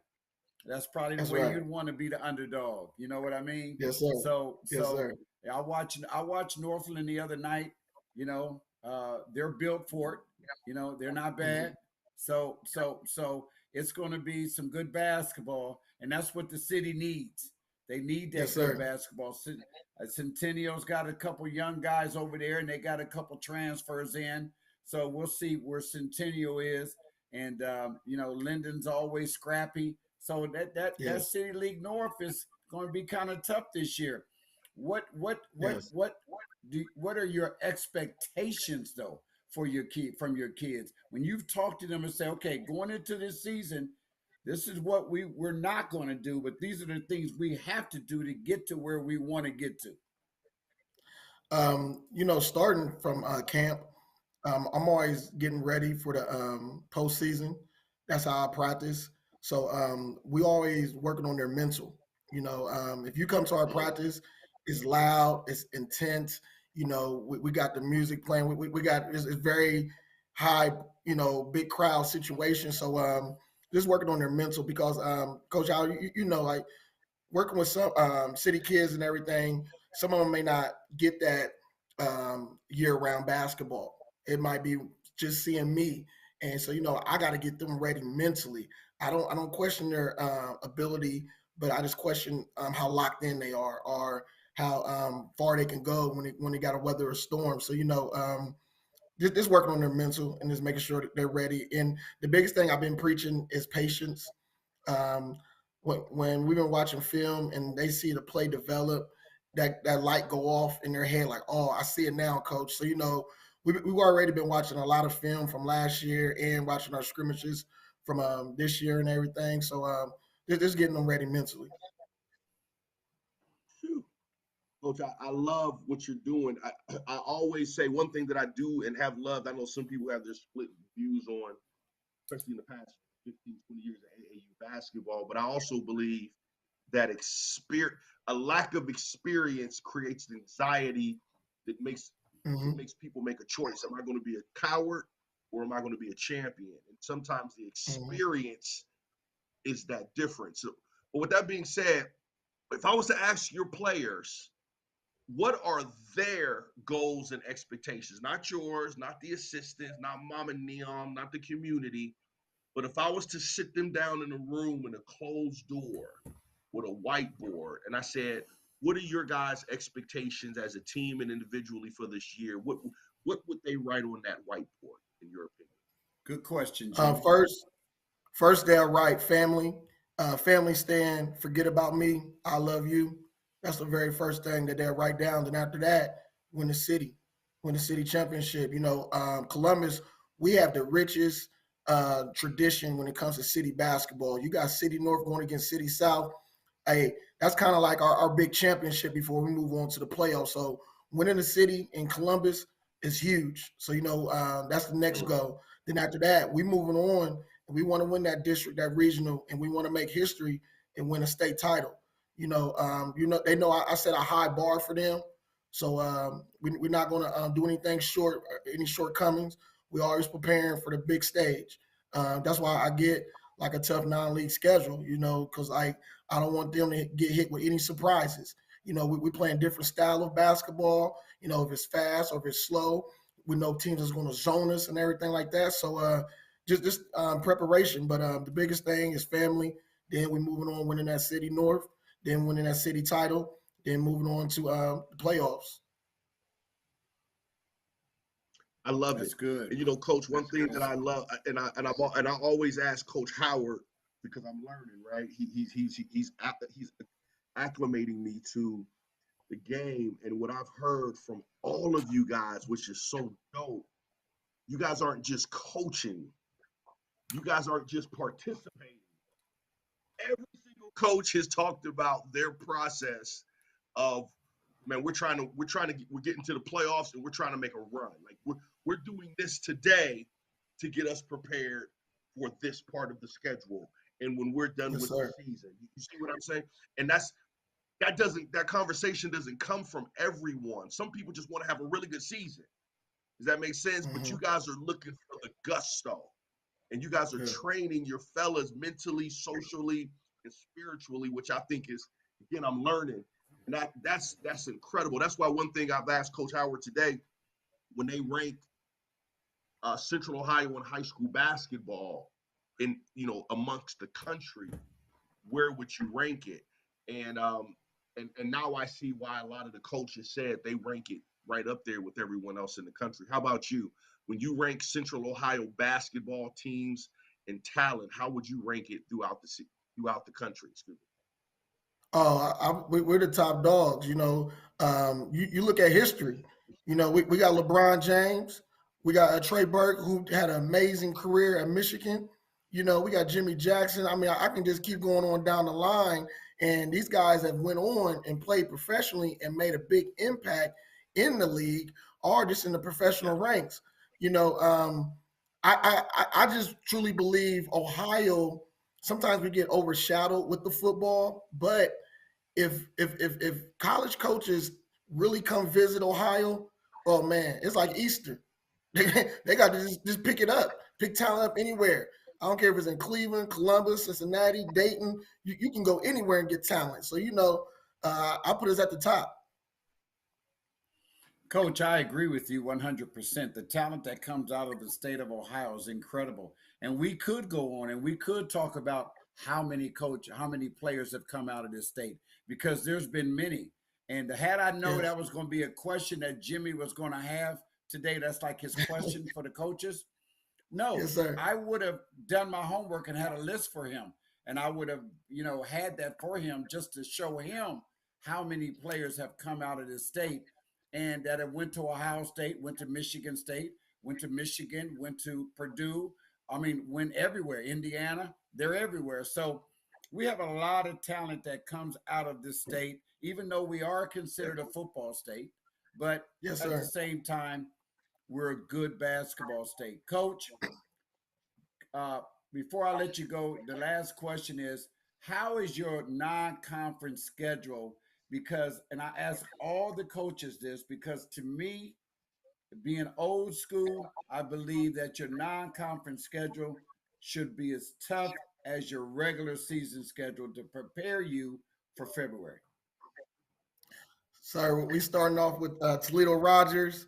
Then we got South out of South Columbus. Then we got Dayton Dunbar. Then we got Dublin Kaufman. We got Oh Glenville. wow! We got Northview. We got Cleveland Heights. And we got Oh, Eastmore George. at the end of the season. But let me tell you what he's got in there, Jimmy. Jimmy, I know every one of those Yeah. teams. So what coach has done is coach has sprinkled in some salt and pepper. So what I mean by sprinkled in salt and pepper, he's put in there teams that play a certain style. He's put in Right. teams that move that ball, that run that motion offense. They play a certain style. Then he went in there and he also got them teams that they gonna come at you, they gonna talk crazy to you, they gonna play that style of ball. So he's mixtured in that salt and pepper, coach, which is great. I applaud you for that because that's what most teams should do. They should, especially teams from the inner city, they should mix in that salt and pepper because you know Yes, what sir. happens when you get to the tournament and you Mhm. leave the city. It's a whole different Yeah. breed of basketball that you got to run into. That's The right. mental That's part right. of it for coach. Yeah, I got one thing for Jimmy. One thing for Jimmy. Uh, I see that you're hanging out with Coach Howard and everything, but this is why I want you to challenge all the basketball gurus. You ask them who invented the game of basketball and where it came from, because that's one thing that I make sure I educate my kids on. You ask anybody on my team, they'll tell you Dr. James Naismith out of Springfield, Massachusetts. Ah, He you coached shouldn't at have told Kansas, him. You shouldn't have told him, man. but You I shouldn't have want to help my told man him. Jimmy out. But He, but That would see, have that's see, been just that it's that true. that you would see have how been a he good do me, homework coach? for Jimmy. Listen, the last two, listen, coach. Everybody has had my back and in some way has shown me some love, where you just gave me some compassion and empathy. George is old, bro. And you know how your old auntie and uncle is. They can be mean out of love. They don't even know they mean. They just, it's almost a little old timers coming in, get off my lawn. Mhm. Jimmy, I love you, Hey, but F coach, you. coach. He doesn't. I just turned 66 last week. I've been around this game for 42 years. I'm trying to break him in easy. He I hasn't got never you. been No, broken yeah. in. He's almost Give like it to that me. B word. But I'm breaking him in easy. I'm not gonna be soft with him. I'm gonna be the same way with him I would be with my ball players. So Yes, sir. Hey, that's the way he. you That's got big expectations of me, baby. I've accepted the challenge. I'm in. but because he's going to be doing some high school games with me this year, so I want him to learn it. But listen, on the flip side, though, coach, on the flip Yes, side, sir. football, I give him mad respect on that because that's what he knows. You know Yes, what I sir. mean? So, but I Mhm. know a lot too. But anyway, he knows football. He knows football. So I give I give him his credit on football.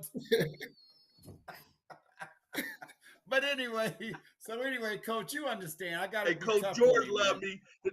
That's old people's way of saying they love you. They be like, F you. Yes, sir. You know what I'm Yes, saying? sir. George ain't really, Coach, who you guys open up with? Who y'all open up with? Y'all open up Friday or Saturday or next Tuesday? We open up Saturday at home against Toledo Rogers. That's gonna be a good. That's a good first test. Yes, That's a sir. good Yes, first sir. test. So, and then your second game is who? I hope it comes. We got South. We're gonna be at South. Then our third game is at South against Dunbar, Dayton Dunbar. Oh, in that thing that coach is having over there. Yes. Yep. That's gonna be Yep. good. That's good. That's Mhm. good that Spears is doing that. That's real good. It is. That's It real is. good. It is. But coach, thank you I very would like much to for come check coming on that the game out. show. That's gonna be nice, Jimmy. Thank you very much for coming on the show, taking time out of your busy schedule. You're my guy. You always come when I call. I appreciate Yes, sir. you. I will see you soon. and we want to come out and do a live game for you guys, and Oh, we really would anytime. like to come out and do that. Anytime. I appreciate y'all having me on the show. I enjoyed my time. I wish y'all many blessings. Thank you. Thank you, Coach. Have a wonderful day. Eat night, You night, too. night, night, night. Bye. I got All you. right, thank you. So I that see was you, Coach Jimmy. Simmons. All right, Coach Simmons, man. Hey, That's Jimmy, my he looked like a football linebacker. player. He looked like a What? linebacker, don't he? Hey, bro. Hey, he don't even just look like he was. He looked like he used to bring it. He looked like Hey, dude I used to don't. be mad at him. Hey, listen, Jimmy. I don't know if Coach Bates is on yet. He hasn't. Kevin hasn't told me he's on, so he's probably not on. But you know, Jimmy, you can tell from listening to all of these coaches that I don't. Somebody in the background is got the show turned up because I can hear what I'm saying. So if somebody's got the show turned up, turn the show down so I can't hear myself. Put yourself on Um, mute until we. Yeah. yeah, just put it on mute. So Bates is not on yet. He's not on yet, but he'll be on in a second. He should be coming on now. I'm telling him we're waiting on him. But what I was going to say is, uh, I was going to say, can't you tell that these coaches are ready and excited about this upcoming high school season? Yeah, and that's what I keep expressing. Um, and that's another question. And no, I won't even ask you that question because I don't want anybody to get any ruffled feathers. I was going to say, compared to the coaches that you have, and I know you have relationship with these coaches, how's that compared to the other coaching? But there's a there's a high level of expectation and preparedness. There's a high expectation of thoughtfulness and how, like, the journey, right? Creating the journey. There hasn't been a coach on here in the past 2 weeks that you've invited that wasn't excited, that wasn't prepared, that hadn't thought about the preparedness, that wasn't excited about, you know, doing things in the future. And check it out, there was some coaches that were just very honest. They're like, man, we don't have the players that we used to. But that didn't take away from their expectation, their journey. They didn't soften. I didn't hear anyone say I softened my schedule because we don't have guys that we used to have. Nah, they're like, man, this is our culture. This is what we do, and this is the high expectation. And man, we've had what, now 12 guys now? It'd be about 10? No, about 12 in the Yeah, past 2 weeks. yeah, About 4 and 4, about yeah. 8 and 12, and they all were that way, man.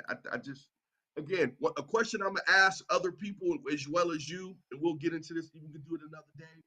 What does Central Ohio and Ohio need to do, especially Central Ohio, because I can see it personally, have to do to uplift the Central Ohio attention of how incredible the basketball is in Central Ohio alone? Because I don't think we take it serious, and I'm putting myself in that. Up until now, I was probably one of those people. People should be excited. Every gym in Ohio, in Central Ohio, should be full because that's how awesome the basketball is. You know what I'm saying? Hmm. In my Yeah, opinion, I think it's a I treat. think everybody listen. When I went to you could see the passion the other night at the All Ohio preview. It was packed wall to wall. He actually had it in two gyms, but I didn't go in the other gym. But just being there, standing up against the wall, seeing all the people, feeling the excitement of the games, it just makes you ready, for high school basketball. I love high school basketball in here in Central Ohio. Um, the coaches, I love the coaches, man. And I really want to say this. If you're watching, to all the high school coaches, I just appreciate them, Jimmy, because whenever I call, they're there. They send me texts telling me that they appreciate what I do for high school basketball and getting it out there like that. And I really appreciate all the high school basketball coaches. But right now, right now, Coach Jason Bates is on. You talked to his brother Mike Bates last week, remember? He was our last guest Yes. on. Come on, Coach. What's up, y'all? How y'all doing? Not much. How y'all doing? What's going on? Good. Coach, good. how you doing? We had your brother on last week. He was the last one on, and we brought him on last because we know how I know. He don't know, but I know how Mike can talk, right? So I made sure that I had Mike on last. So we wouldn't have to worry about that. But it was a great interview, wasn't it, Jimmy? He was incredible. Yeah, I watched it. He sent it to me, and I watched a little bit of it. I ain't watched the whole thing, but I did check in on it. But you know what, Coach? What was so dope, Coach, was so dope. Again, I'm a football guy, and I've been learning. Coach has gradually been acclimating me to the basketball game, the Central Ohio game, and all of that. But I think football and basketball are just what it is. It just has a different culture and a different attitude. Mm-hmm. One of the intimacies in football that you see is that legacy, right? Mm-hmm. Those legacies, right? Definitely. And it was just so dope. I was anticipating, hearing your interview with Coach Howard because I talked to your brother, but then they talked about your dad. Oh yeah. You know what I'm saying? That's what I was just getting ready to say, Jimmy. Bates, do you have your turned up? I can hear myself. Is that you? No, that's not me. Good. Okay. Somebody back there.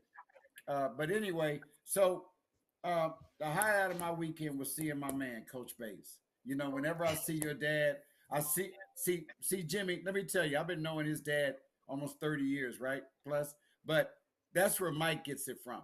Because when you get into a conversation with his dad, Coach Bates, you better be ready to stand there and talk for a while because he gonna talk. We stood there and talked 30 minutes, bro.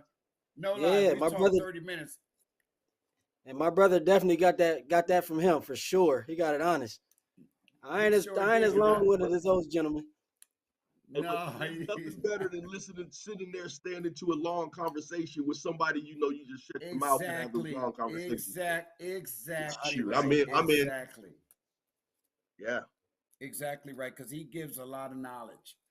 And we were talking about basketball and Toledo basketball and the players down in Toledo, the teams down there.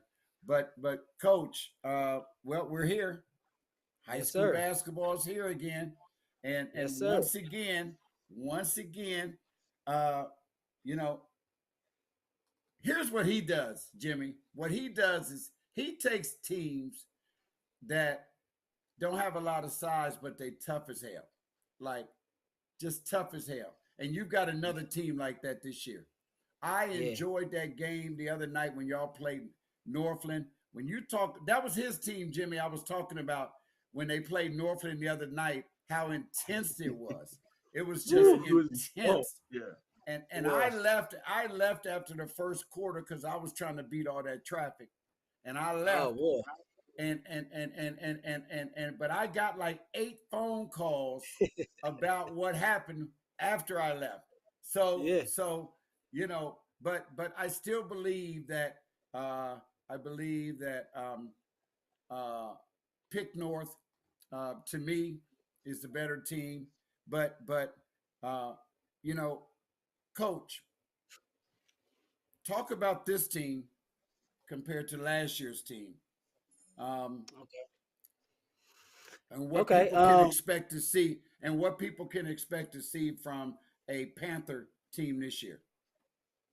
It's just like a new installment of the same thing, to be honest. I think this group, again, like you said, we don't have a ton of size.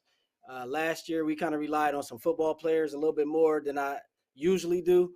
And so this year we actually have, I would say, more basketball players playing major roles. And so, not a lot of size, but a lot of grit. That's one of the things that we preached and we pride ourselves on. Me being a player, in my years of playing and just never having size myself, I always had to fight for everything I had. And so I try to make sure my players, had that same type of mentality and my teams take on that mentality as well. So, I think we'll be, compared to last year, we'll be maybe a little more exciting.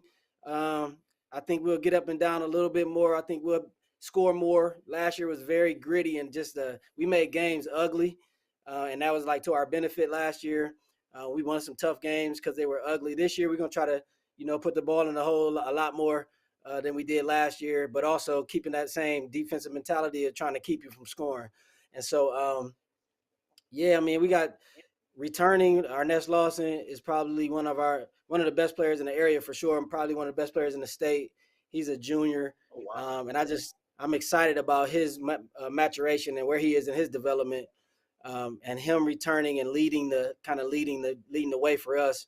I think people will be surprised at how good we could be. I don't know how consistent we'll be yet, but I'm hoping that the work we putting in right now will pay off and help us being very consistent. And so I'm excited about them, to be honest. I'm very excited. I think, like you said in that game the other night, it's going to be some excitement that goes along with this team. I just think they kind of have a chip on their shoulders. We got young players that are stepping in the roles. We got players that were not here last year stepping in the roles. And so, it's a lot. They kind of got something to prove. And so those are my best teams when they got something to prove. And so I'm excited about that.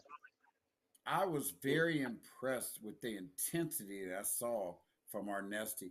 Listen, the intensity I saw from him the other night, I didn't see that last year. I mean, sometimes you saw it, but the other night it was leadership. It was like, Right. okay, this is my team.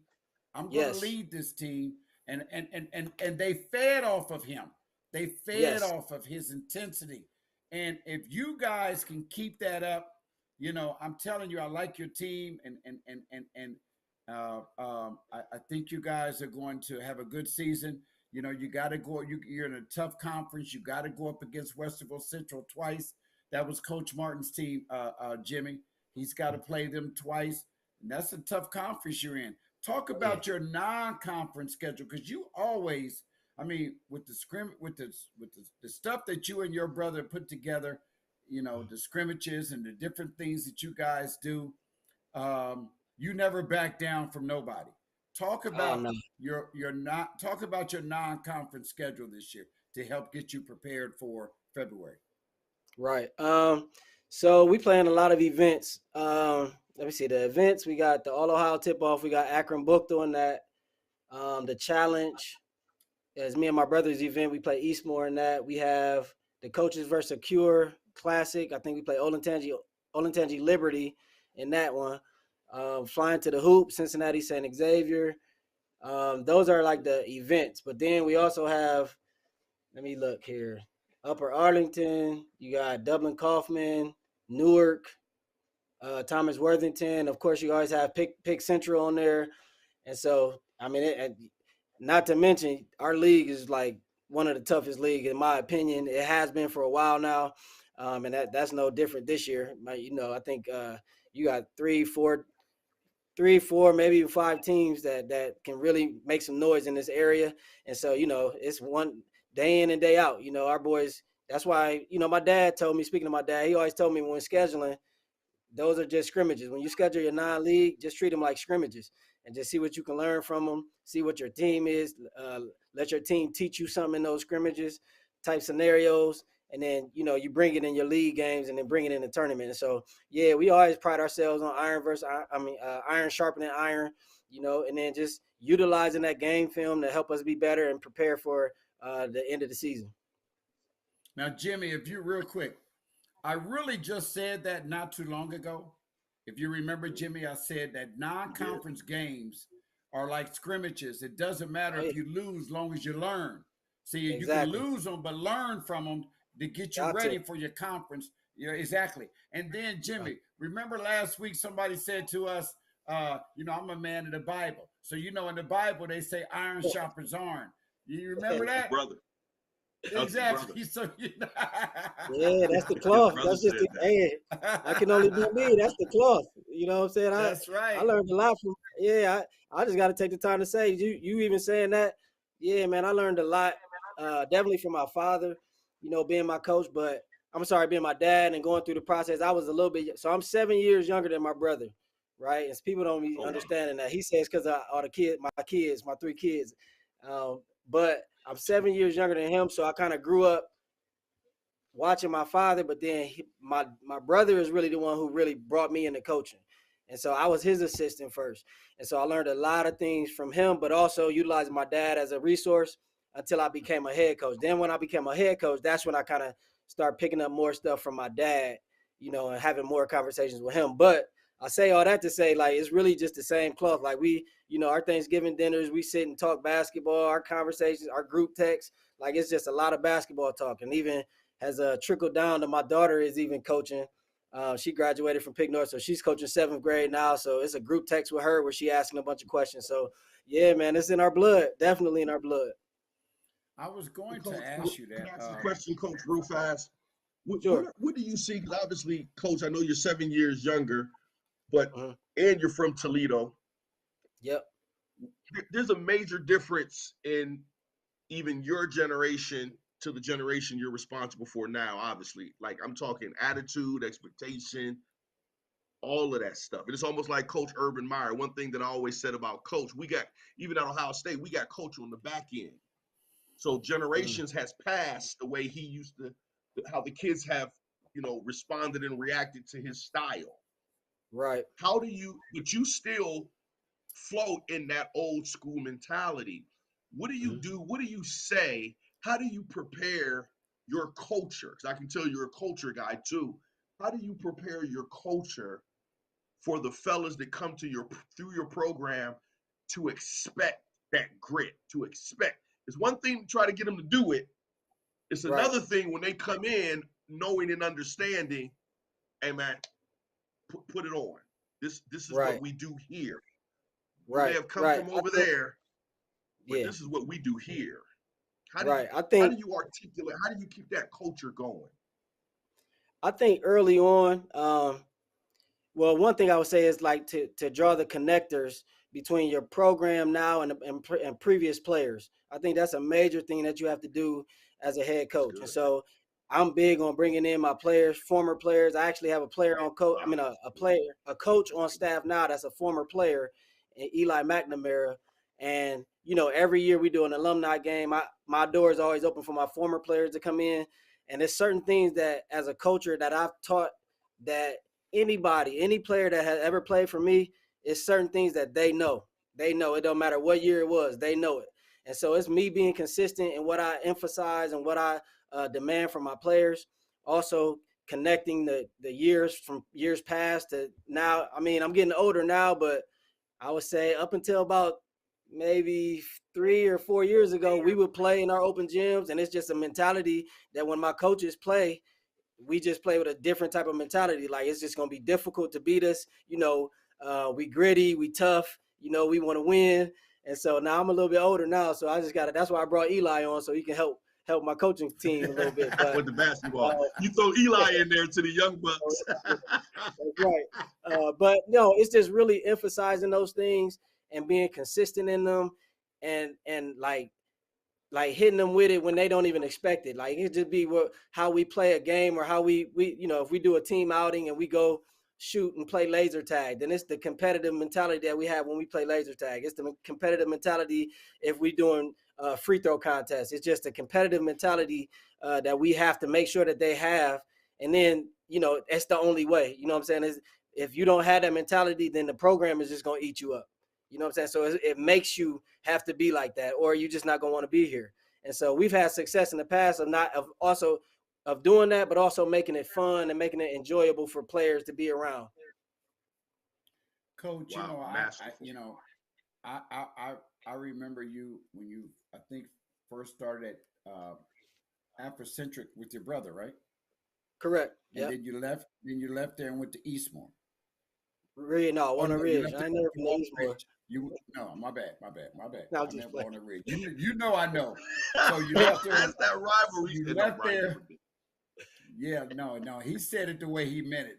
That's what he meant to say. Oh, I But know he listen, did. I stopped listen, No, I'm laughing. just playing. listen, Shout out Eastmore. I'm listen. just playing. But Shout out Eastmore.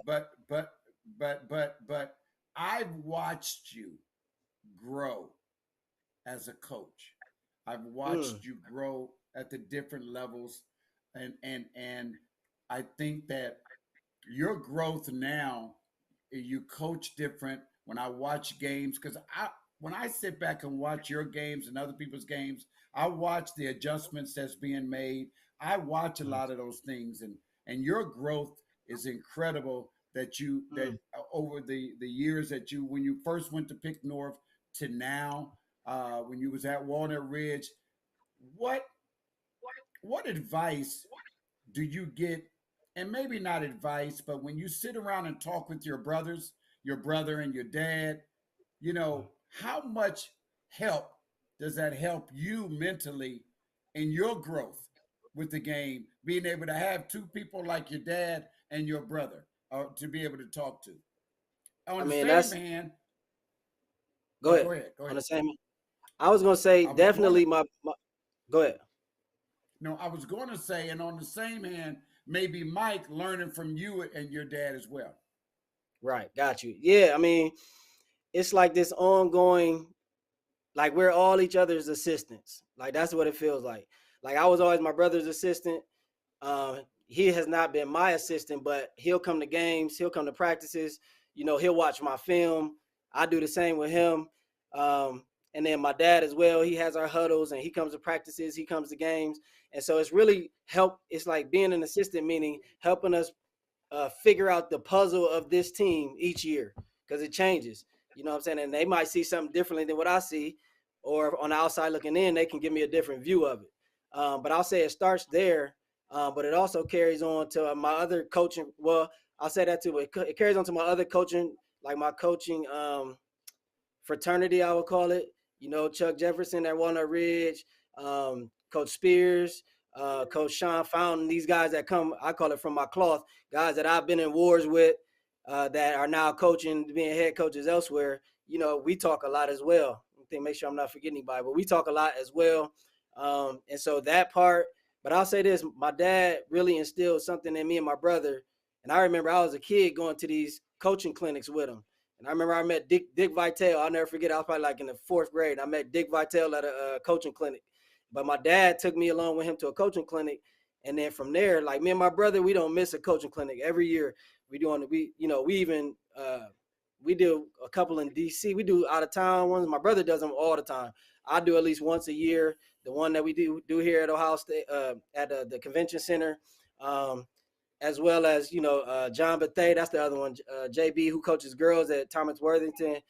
He even he's a part of my cloth as well. He does a coaching clinic, and we go and help him with that. And so I think it's all of those things, like over the years, and just, being open and being receptive, because as a coach, the game of basketball is just broad. It's broad. So we could all look at the same game and have 10 different ways that we could have did this or he could have did that, and we could all be right. And so it's sometimes good to hear from people that you trust, people that are rooting for you, to hear what they think about what you have going on, even though they may not be there with you every day. Wow, that's deep. And you know who benefits from that attitude and that legacy are these kids in this Oh yeah, community. definitely. I agree with And that that's 100%. what fires me up is when I hear you talk, I heard your brother talk, the way they Yeah, talked about your dad. I'm sitting here like, man, if these kids and these families don't understand the value of you guys being in this game, yeah, they're missing out. Like they're yeah, literally missing out. for sure. For sure. I agree. Coach, and then I want Jimmy to ask you the question that he asked. I'm going to ask you a question, and he's going to ask you about the kids. But my question is, what are your expectations of your team, and what have you told them that your expectations are this year, especially for the guys that played last year, Hmm. Yeah, coming over to this year? for sure. We definitely number one on our list is always winning our league. Again, it's a tough league. If we win our league, that puts us in a position to go towards our next goal, which is winning the district championship. Now, that's the bigger overarching goals. Our goal every night is to win this game. Every night, do whatever it takes to win this game. We don't necessarily say we want to come out and go undefeated, but we say we want to win every game. And so that's kind of our approach. Whatever the equation is that we have to come up with, we want the result to be a win. And so it's different equations that'll get you there. You know, maybe it's this night we need a lot from this player and a little bit more from that player, and you know, and it changes from night to night. And so it's just kind of helping them understand that it may be different, but the one goal is to get the win. You know, then like I said, the district championship, you know, to get a district championship in Division I in this area is extremely difficult. You know, it's extremely difficult. I think we've been, I want to say 5 times, and we only got 2. And out of this being my 16th year. And so, you know, that's always the carrot that I'm chasing as a coach. And also I also see how it felt to win those. And so I want that for my team as well. And so that, and then, you know, we want to make a run in the tournament. You know, you want to win a district and then you want to make a run. And so those are my overarching goals. You know, we always talk about just continuously getting better throughout the course of the season. You know, building on our weaknesses and also strengthening our weaknesses and just coming together as a team. That's good. Now, the question that Jimmy was going to ask you, he froze up, but he'll be back. Okay. He was going to ask you if he was to ask your kids. Matter of fact, I'm going to hold off and let him come back and ask that because he don't have a whole lot of basketball. Now, there he is. But I was getting ready to tell him that you don't have a lot of basketball questions. So when you do have, Hey, Coach. Hey, Coach. Do you have any motivational words for this old mean man? I don't know if you know. I know your dad is probably up there in age. He probably a little rough. You know, he probably, you know, old people don't hold their tongue. You know, they're almost like bullies, but we love them anyway. Yeah. That's Coach Howard. You know what I'm saying? Because he could tell you what type of Birkenstocks Jesus wore because that's how old he is. You know what I'm saying? Hey, listen, Jimmy. Jason knows me. He knows me well. I get on his nerves at times too. So, but Coach, I love asking this question. I love asking these questions to certain coaches that I'm listening to. When they, especially culture coaches like yourself, if we were to put your homies, your fellas in the room by themselves, no coaches, a whiteboard, and I asked the fellas, what are your expectations for yourselves? What are your goals for yourselves and the goals for the team? What do you think they would honestly say? Not what you want them to say. What would they say about what they want out of this team in this season? On the whiteboard, I think I would hope that the first thing they would put is something that I say every game. I think I said it every coaching, every pregame that I've had, I put it on the board, and it says, I always say, it's all about us, all about us. And so that just makes them understand that we are in full control of what happens in this game, full control of what happens in this season, full control of what happens in our lives, really. And so it's all about us. That's number one. The second thing I would want them to put is that they would kind of answer it differently, but I want them to put the word production. Because production is probably the key, one of the best things I've learned. I think I got it from my dad, I'm not sure. But one of the biggest things that I've learned as my my cheat code as a coach is the word production. And it's like, you know, I'll be the dumbest coach in the world if you are producing in your role and I don't put you in the game or I don't give you more of a role or whatever. And so I want to preach to my kids, to my players and my coaches, even my parents, that this game is all about production. And it's like you don't get forever opportunities, you know what I mean? Unlimited opportunities. You know, you get opportunities based on how you produce. And so I would say for them to put production or for their goal for them to produce in their role. And then I would say it would definitely be win our conference and then win a district. Those would probably be the ones I would say. So all about us, produce in our roles. And then I would say win our league and then win a district. Awesome. That's good. Awesome. Appreciate that, Coach. You know, good question too. Coach, you know, one thing about you and your brother, bro, I got to get the links. I always tell Kev to send me the links. because y'all be having that good meat, bro. And I'll be taking them down. I'm like, this a book. I'll give him a little blurb in there, but that's about it. After that, it's all mine. Hey, but that's why I brought Coach Bates on last too, so we can take our time with him. But Coach, I do got this question for you, and I ain't gonna hold you because looks like you're at school. Are you at school? Yeah, I had a little workout, and so I just wanted to make sure my Wi-Fi was good.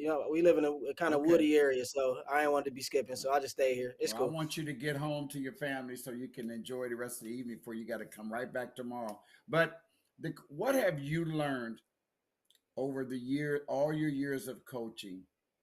What have you learned? What has, in your growth in becoming a coach, what have you learned just about yourself? That's a great question. What have I learned? Well, I've said this, and I think I said it more so early in my, my jargon kind of as a coach, but I really learned, even for myself, I've learned it. And that is, if you don't cheat the game won't cheat you. And if you can't cheat the game, you know what I'm saying? And so for me, I'm saying that for me I've said that forever, but for me as a coach, I did understand, I say this a lot of times. I had some loaded teams. Like, shout out to all my players that I've had over my 16 years. I had absolutely loaded teams early in my career. Think about some of those teams at Walnut Ridge with, Austin Traylor and Alassane Kai. And I don't want to start naming too many of them, but those loaded teams. And, they fell short. And so, as I get older, that stuff kind of, you don't lose, you learn. And so as I continue on as a coach, I look back like, man, if I would have, and I talk to them about this all the time. Like, when they come back, I said, man, if I would have had y'all now, bro, like, I just wish I would have had y'all now. Right. That's good. So long story short, it's basically, as I think once I got to Pick North, it became less emotion and more like work. It was like, I'm not going to let this has to look a certain kind of way. We have to be good. It cannot be on me, once I got to Pick North.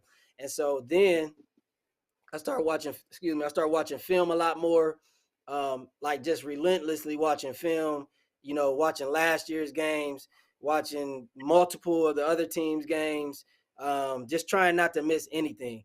And so that, along with, like I said, the coaching clinics and, the coaching films and all of that stuff, like, I ain't gonna say I was lazy early on, but I didn't value the importance of that time that I put in. I thought time was just being in the gym with them and getting a practice plan together.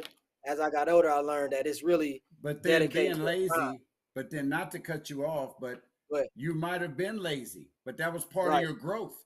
You see what I mean? Right. So it could have been laziness, because I've been through it too. No matter how long I've been in the game 42 years. So it might have been, but your growth is what happened. Yeah, definitely. I'll say that. Just putting in that work and knowing that it's worth it. Like, it's going to pay you back. If you watch this film, even though you're dead tired after this game and y'all got to play tomorrow, it's going to pay off. It's going to help you. And so not even that, just watching the film. And then I didn't used to like watching game. Like, if we won the game, like, I'm ready to go to the next game. Like, it's cool. Like, I'm good. I don't got to worry about it. But I had to learn, that's something I learned, was that, no, I need to learn my players, like really learn what they did, win or loss. What are their, things that they like to do, their things that they normally do, their habits, things that I got to break, even in a win. And so, like, little stuff like that. And me just getting older and being more mature. Also, how I relate to the players, I learned that a lot more. I have a son now that's, my son used to be the ball boy, so he'd be dapping them up at the warm-up lines and, dribbling at halftime. And so, I've been around long enough for him to now be a player. And so it's just me.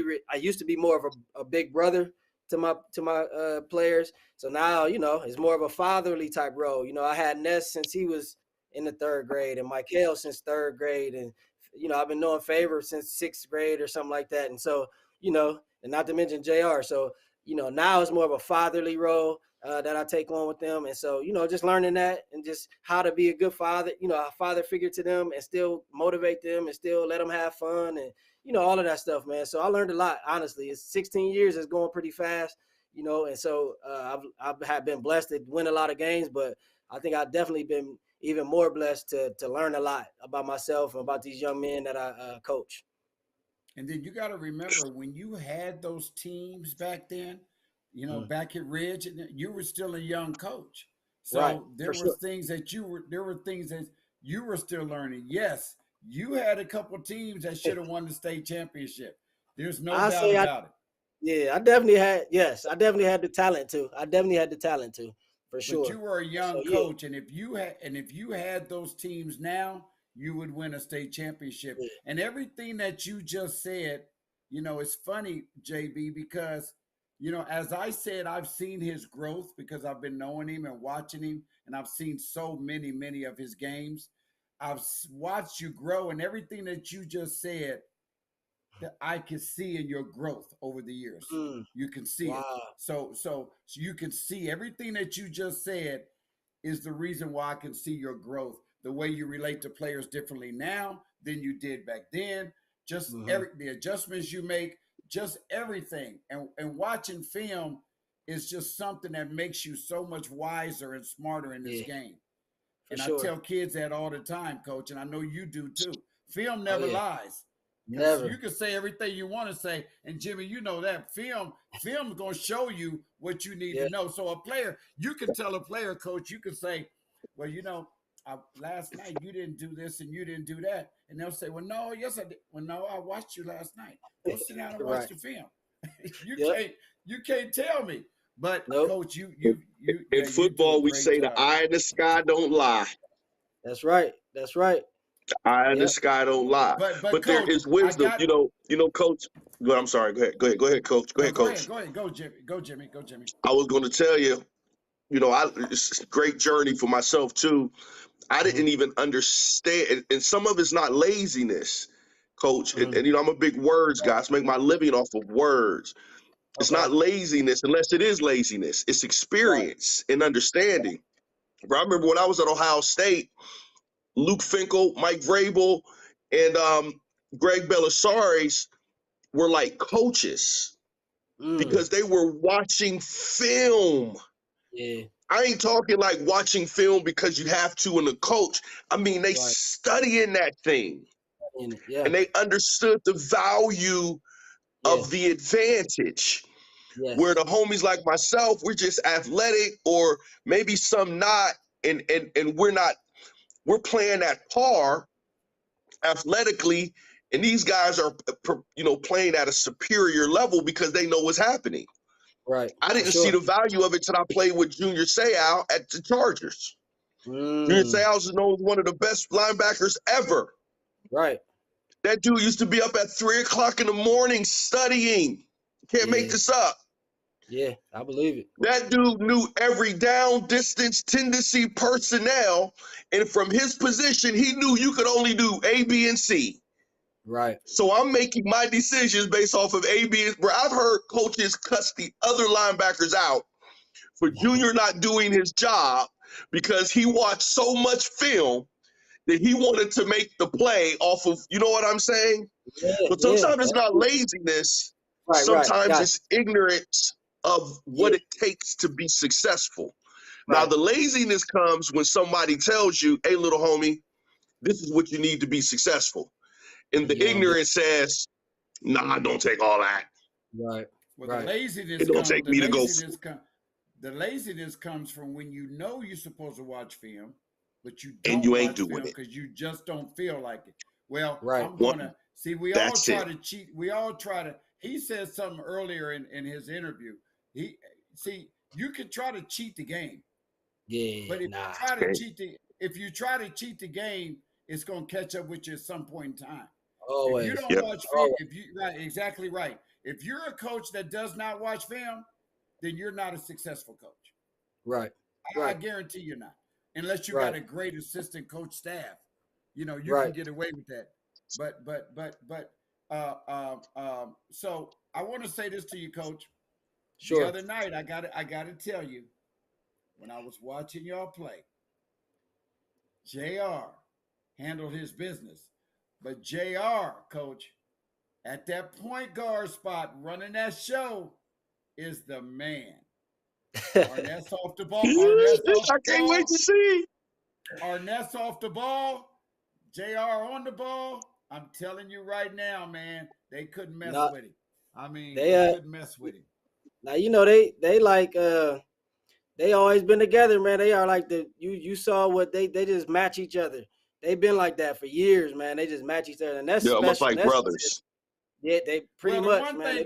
Excuse me, Coach, 1 second. JB, the one thing about his son, his intelligence of the game.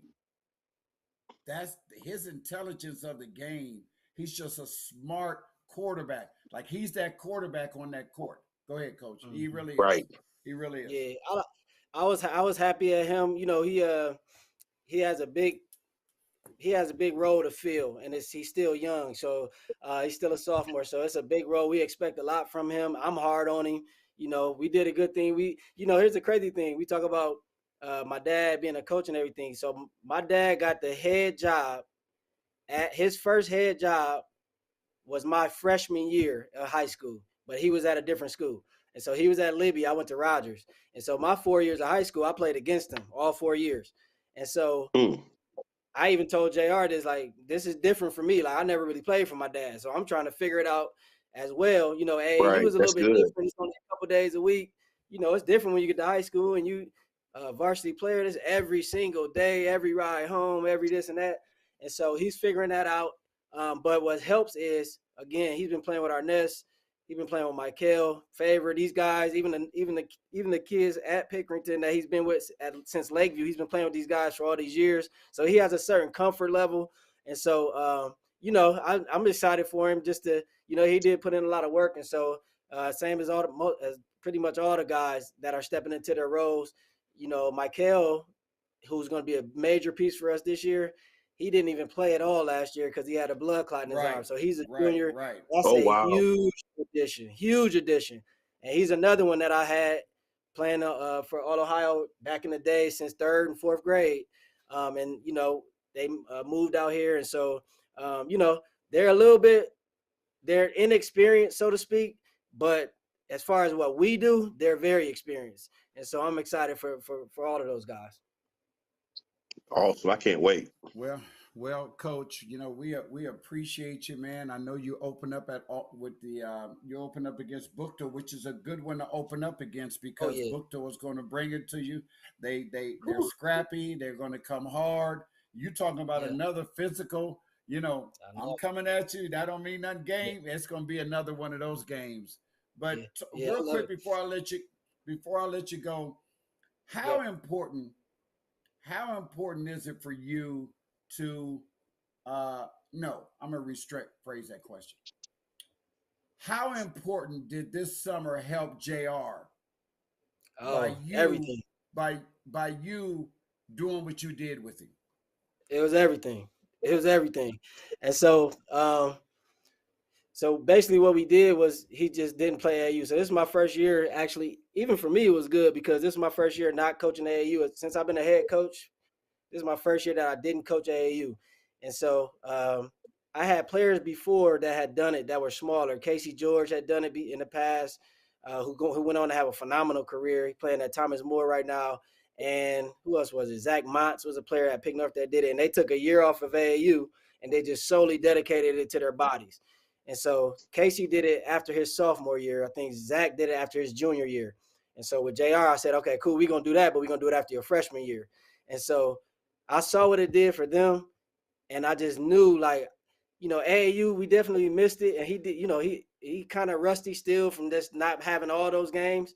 But I just knew that his AAU team or whatever that situation would have been, his sophomore season, we were going to be counting on him more than whatever that AAU team would have been.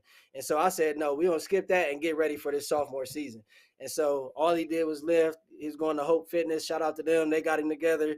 I love Hope Fitness, bro. Oh, love them. Man, they I love DA and what they do over there. Yeah, changed him. Changed his mentality. DA put, my son went over there all summer with DA. I love DA, but he put 10 pounds of muscle on my son. Totally Yep. changed his body. Changed And it. He and and changed and, it. and when I saw the JR the other night, I mean, he looked good. His body looks good, but his confidence, it was Yeah, just that's what it different. That's was. what Hope Like Fitness gives you. like Yeah. like he just played different. Like he accepted the challenge. Like Yeah. okay, okay, and he just played with that. It was a joy to watch him play the other night. You know. Yeah, you know, I appreciate that too. I was proud of him. But you know, he played. Those are his boys. Like he played. You know, King and Jr. and Ness all went to Italy. That was part of his off season too. But Deontay James over there and Jaden Schultz and like they all been playing together and playing against each other for years. And so, you know, you're right. It's really the mentality that he always has been a kind of bright light type of kid. Like he just like bright lights. I don't know. And so I knew he was gonna be ready to compete. But for me, it's being able to physically be able to compete. He was, you know, last year he would be out there. He was really just a shooter, you know, three-point line to 3-point line. And so we had to get him strong enough to where when they are pushing on you, then it's actually a foul and you're not just falling down. And so, you know, that was probably the biggest thing for him. And he worked hard. You know, we got a long way to go. He got a lot of work to put in, but I'm proud that he, you know, again, if you don't cheat the game won't cheat you. And you know that he can't cheat the game either. So, you know, I kind of make sure he knows that as well. So. Well, I'm gonna let you go, but the key is with the teams that's going to be there at the end, the teams that's going to be successful this year, are the teams that stay consistent throughout the season.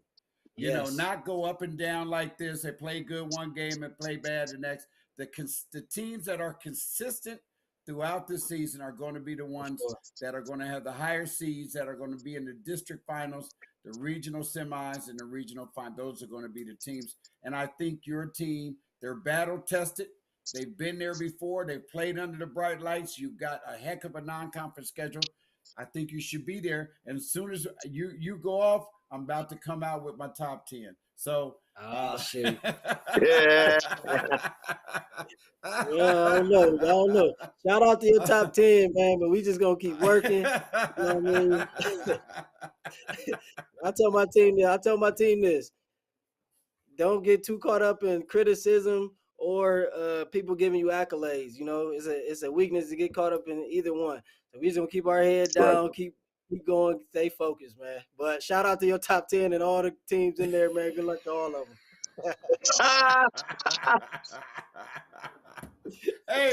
Hey, so listen. No, we go back on the top 10. Oh man. Anyway, I will say this, Coach. I love your team. Just let me put it like that. I like your team. Appreciate And I that. can't. But you know, here's the thing about the top 10, though. It changes from week to week. It's never the same. It's going to change. It'll change after this week. It'll change after next week. I know he's in his head. He's like, I wonder where he got me at if we in his top 10. But you are in my top 10. So you're in my top 10, Coach. I ain't going to tell you where. But anyway, Coach, thank you for coming on.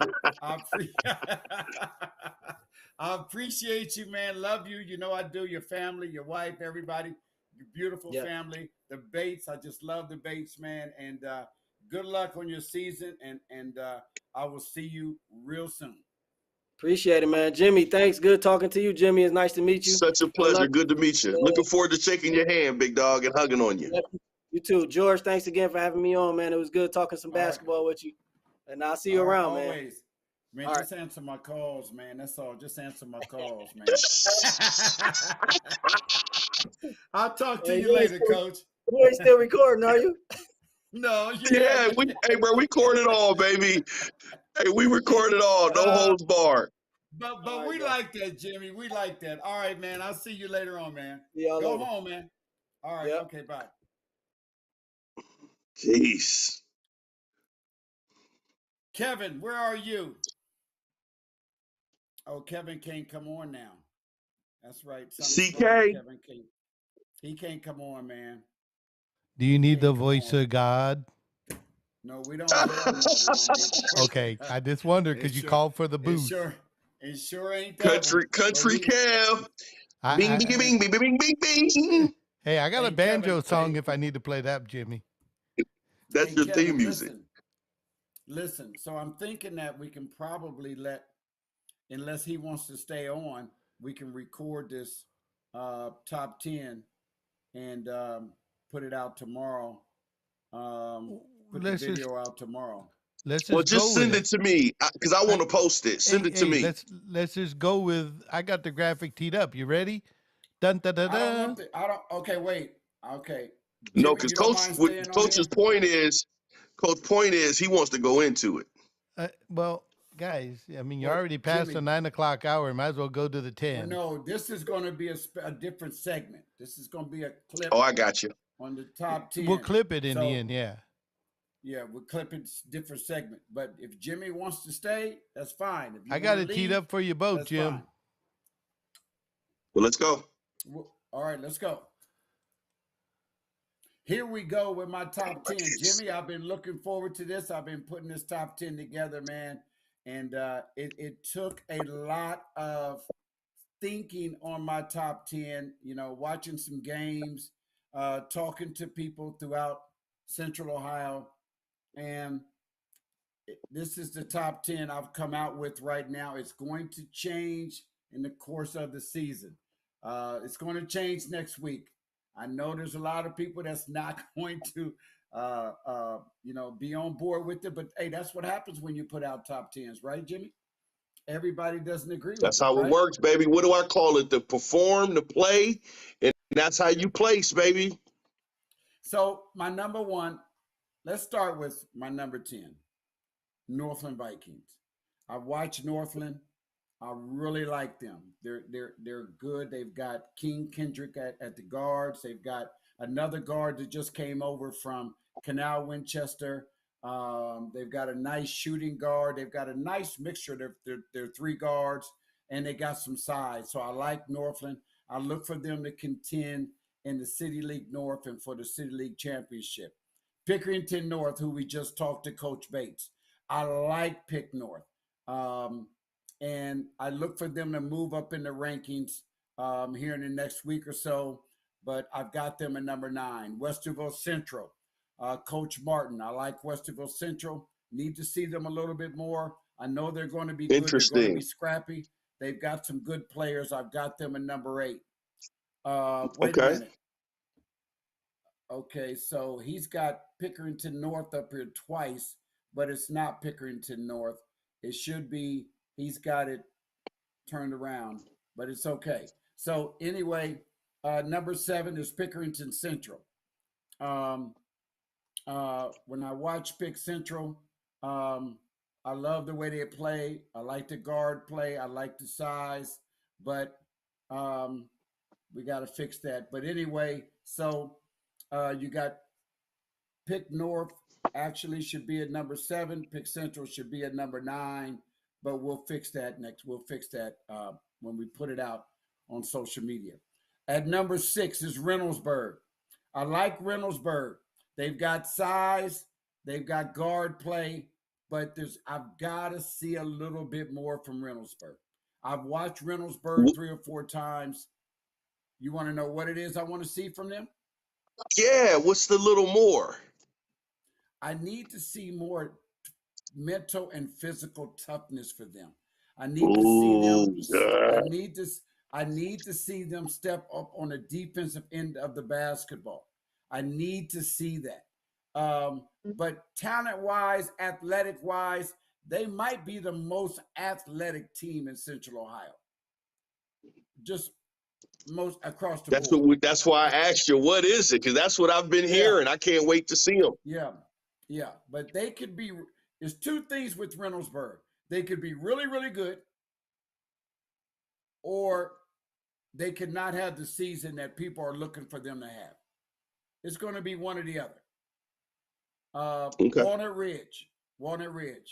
Here's a team that I'm very, very impressed with. You got to switch them around. Pick North is number 7. Pick Central is number 9, Kevin. So Walnut Ridge is number 5. I like them top to bottom. They've got the best point guard in the state. In Dom, they've got the top one or two. Some people say one, some people say two freshmen in the state, and Deion Johnson. And not only that, but they have, they have a lot of players that can do a lot of different things.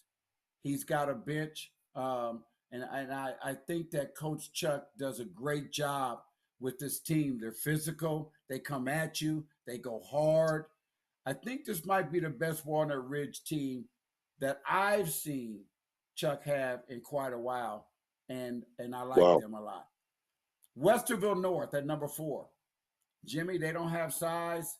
They have a couple of guys that are 6'5", one guy is 6'7", but they're scrappy, man. They got probably one of the best set of guard combinations in Central Ohio. They can go. They get after it. They get up in your face. They guard you. They can score. They can shoot the lights out the ball, and they get to that cup. They play great. The other night, they should have beat the number 1 team. I watched that game. It was a very intense basketball game, even though it was just really a scrimmage. It was a foundation game, but it was a very, very good game. And I like Westerville North. Olentangy Orange, who we had Coach Kalo on. They've got size. They've got guards. They can shoot the ball. They've got a couple top players in the area, well coached. I like Orange. I like the way they play. And so I've got them at number 3. Delaware Hayes at number 2. 2 of the top players in the area, two Division I players. And they've got role players that complement them well. Well coached, can get up and down the floor. They defend, they rebound the basketball. And I love the way they play as well. My number 1 team, Hilliard Bradley, to me right now is the best team in Central Ohio. Very well coached by Coach Norris, who was on last week with us. Right. They're very disciplined. They move the ball around. They've got one of the top players in the area, and the coach's son, Gabe Norris. And they just play great team basketball. They defend well. They move that ball. They don't rush nothing. They take their time. And right now I would say they're the number 1 team in the area. There's my top 10 for this week. That's the Coach Howard. Hey, Coach, they got the homie from Kentucky came in also, correct?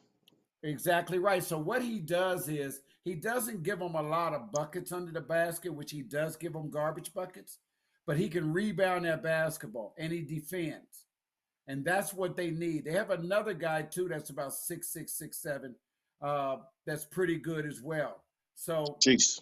But they've got guys that can shoot that ball.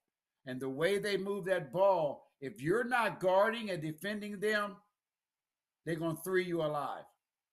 So you've got to defend them. They love that dribble drive. And on that dribble drive, if you're not staying in your lanes where you're supposed to be, they're going to kick that ball and they're going to knock that shot down every time. Just straight shooters. But they're tough. So they get up fast, but they're tough. They get up fast. If you're not focused, you won't even know that you down by 15 points pretty quick. Yeah, and you'll see what I'm talking about because we're going to do a Bradley game. Now, this top 10 is going to change. I guarantee it's going to change next Sunday night on our show. It'll change. But every week I'm going to do my top 10. And we're going to see who stays where and who fluctuates, absolutely. You're going to see, you'll know after 2 or 3 weeks who your top 5 is consistent because you're going to have teams that are going to be consistent. You're going to have some of these teams are going to be undefeated. Some of them not going to be undefeated. So it's going to be interesting to see who your top 10s are. Now, in 2 weeks, I'm going to come out with my top 5 players in Central Ohio. I'm going to leave it at top 5. And if I go top 10, it's going to be alphabetical order, not in numerical order. So that way somebody can't say, well, my son should be number 3 or no, I'm going to do it in alphabetical order, just the top 10 players in Central Ohio. But these are my top 10 right here. Hilliard Bradley, Delaware Hayes, Olentangy Orange, Westerville North, Walnut Ridge, rounding out the top 10. is Reynoldsburg, Pitt North, Westerville Central, Pickerington Central, and Northland. That's my top 10 preseason high schools. So there it is, Jimmy. Until love next it. week. Yes, until next week, we'll be back. So, Kevin, thank you very much. You can cut us off, but stay on. Appreciate you, Kev.